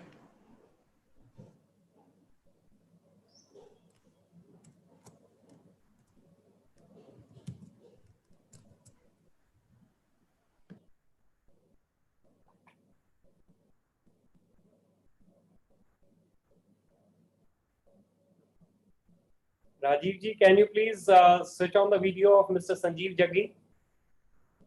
He has written in the chat box his video is closed. We have already given the access, so they tried to see their video settings. They may be.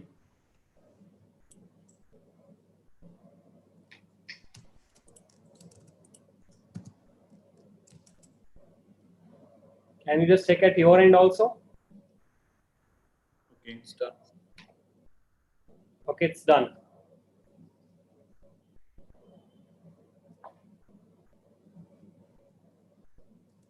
So Rajiji, we are waiting for your green signal to say this is the finish of this virtual dialogue. Just wait for another 1 minute, please. Yeah, Rakesh Kumarji has also requested to allow his video to be switched on. Done. It's done, Rakesh ji.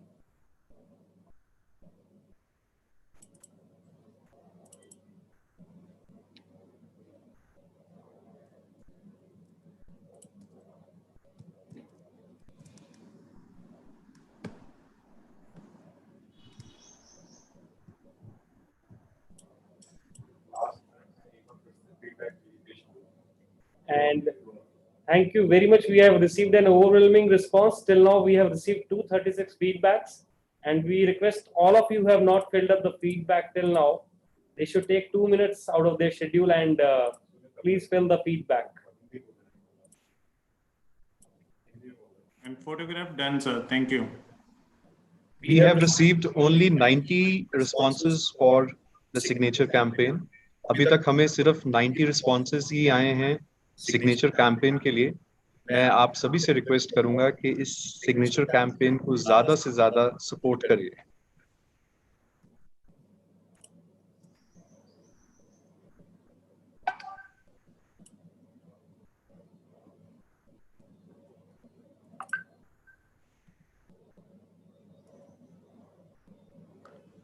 Yes, sir. Hitesh, sir, you can carry with the further. Yes, so with your due permission, should I call it as the close of the virtual dialogue today? Yeah, thank you. So thank you so much all, and we'll come back to you with other programs, and based on your feedbacks, we'll improve on our future programs also. Thank you so much, and bye-bye. Thank you. Thank you, everyone. Thank Bye. you. Thank you. Thank you. Bye. Thank you. Bye bye, Karan.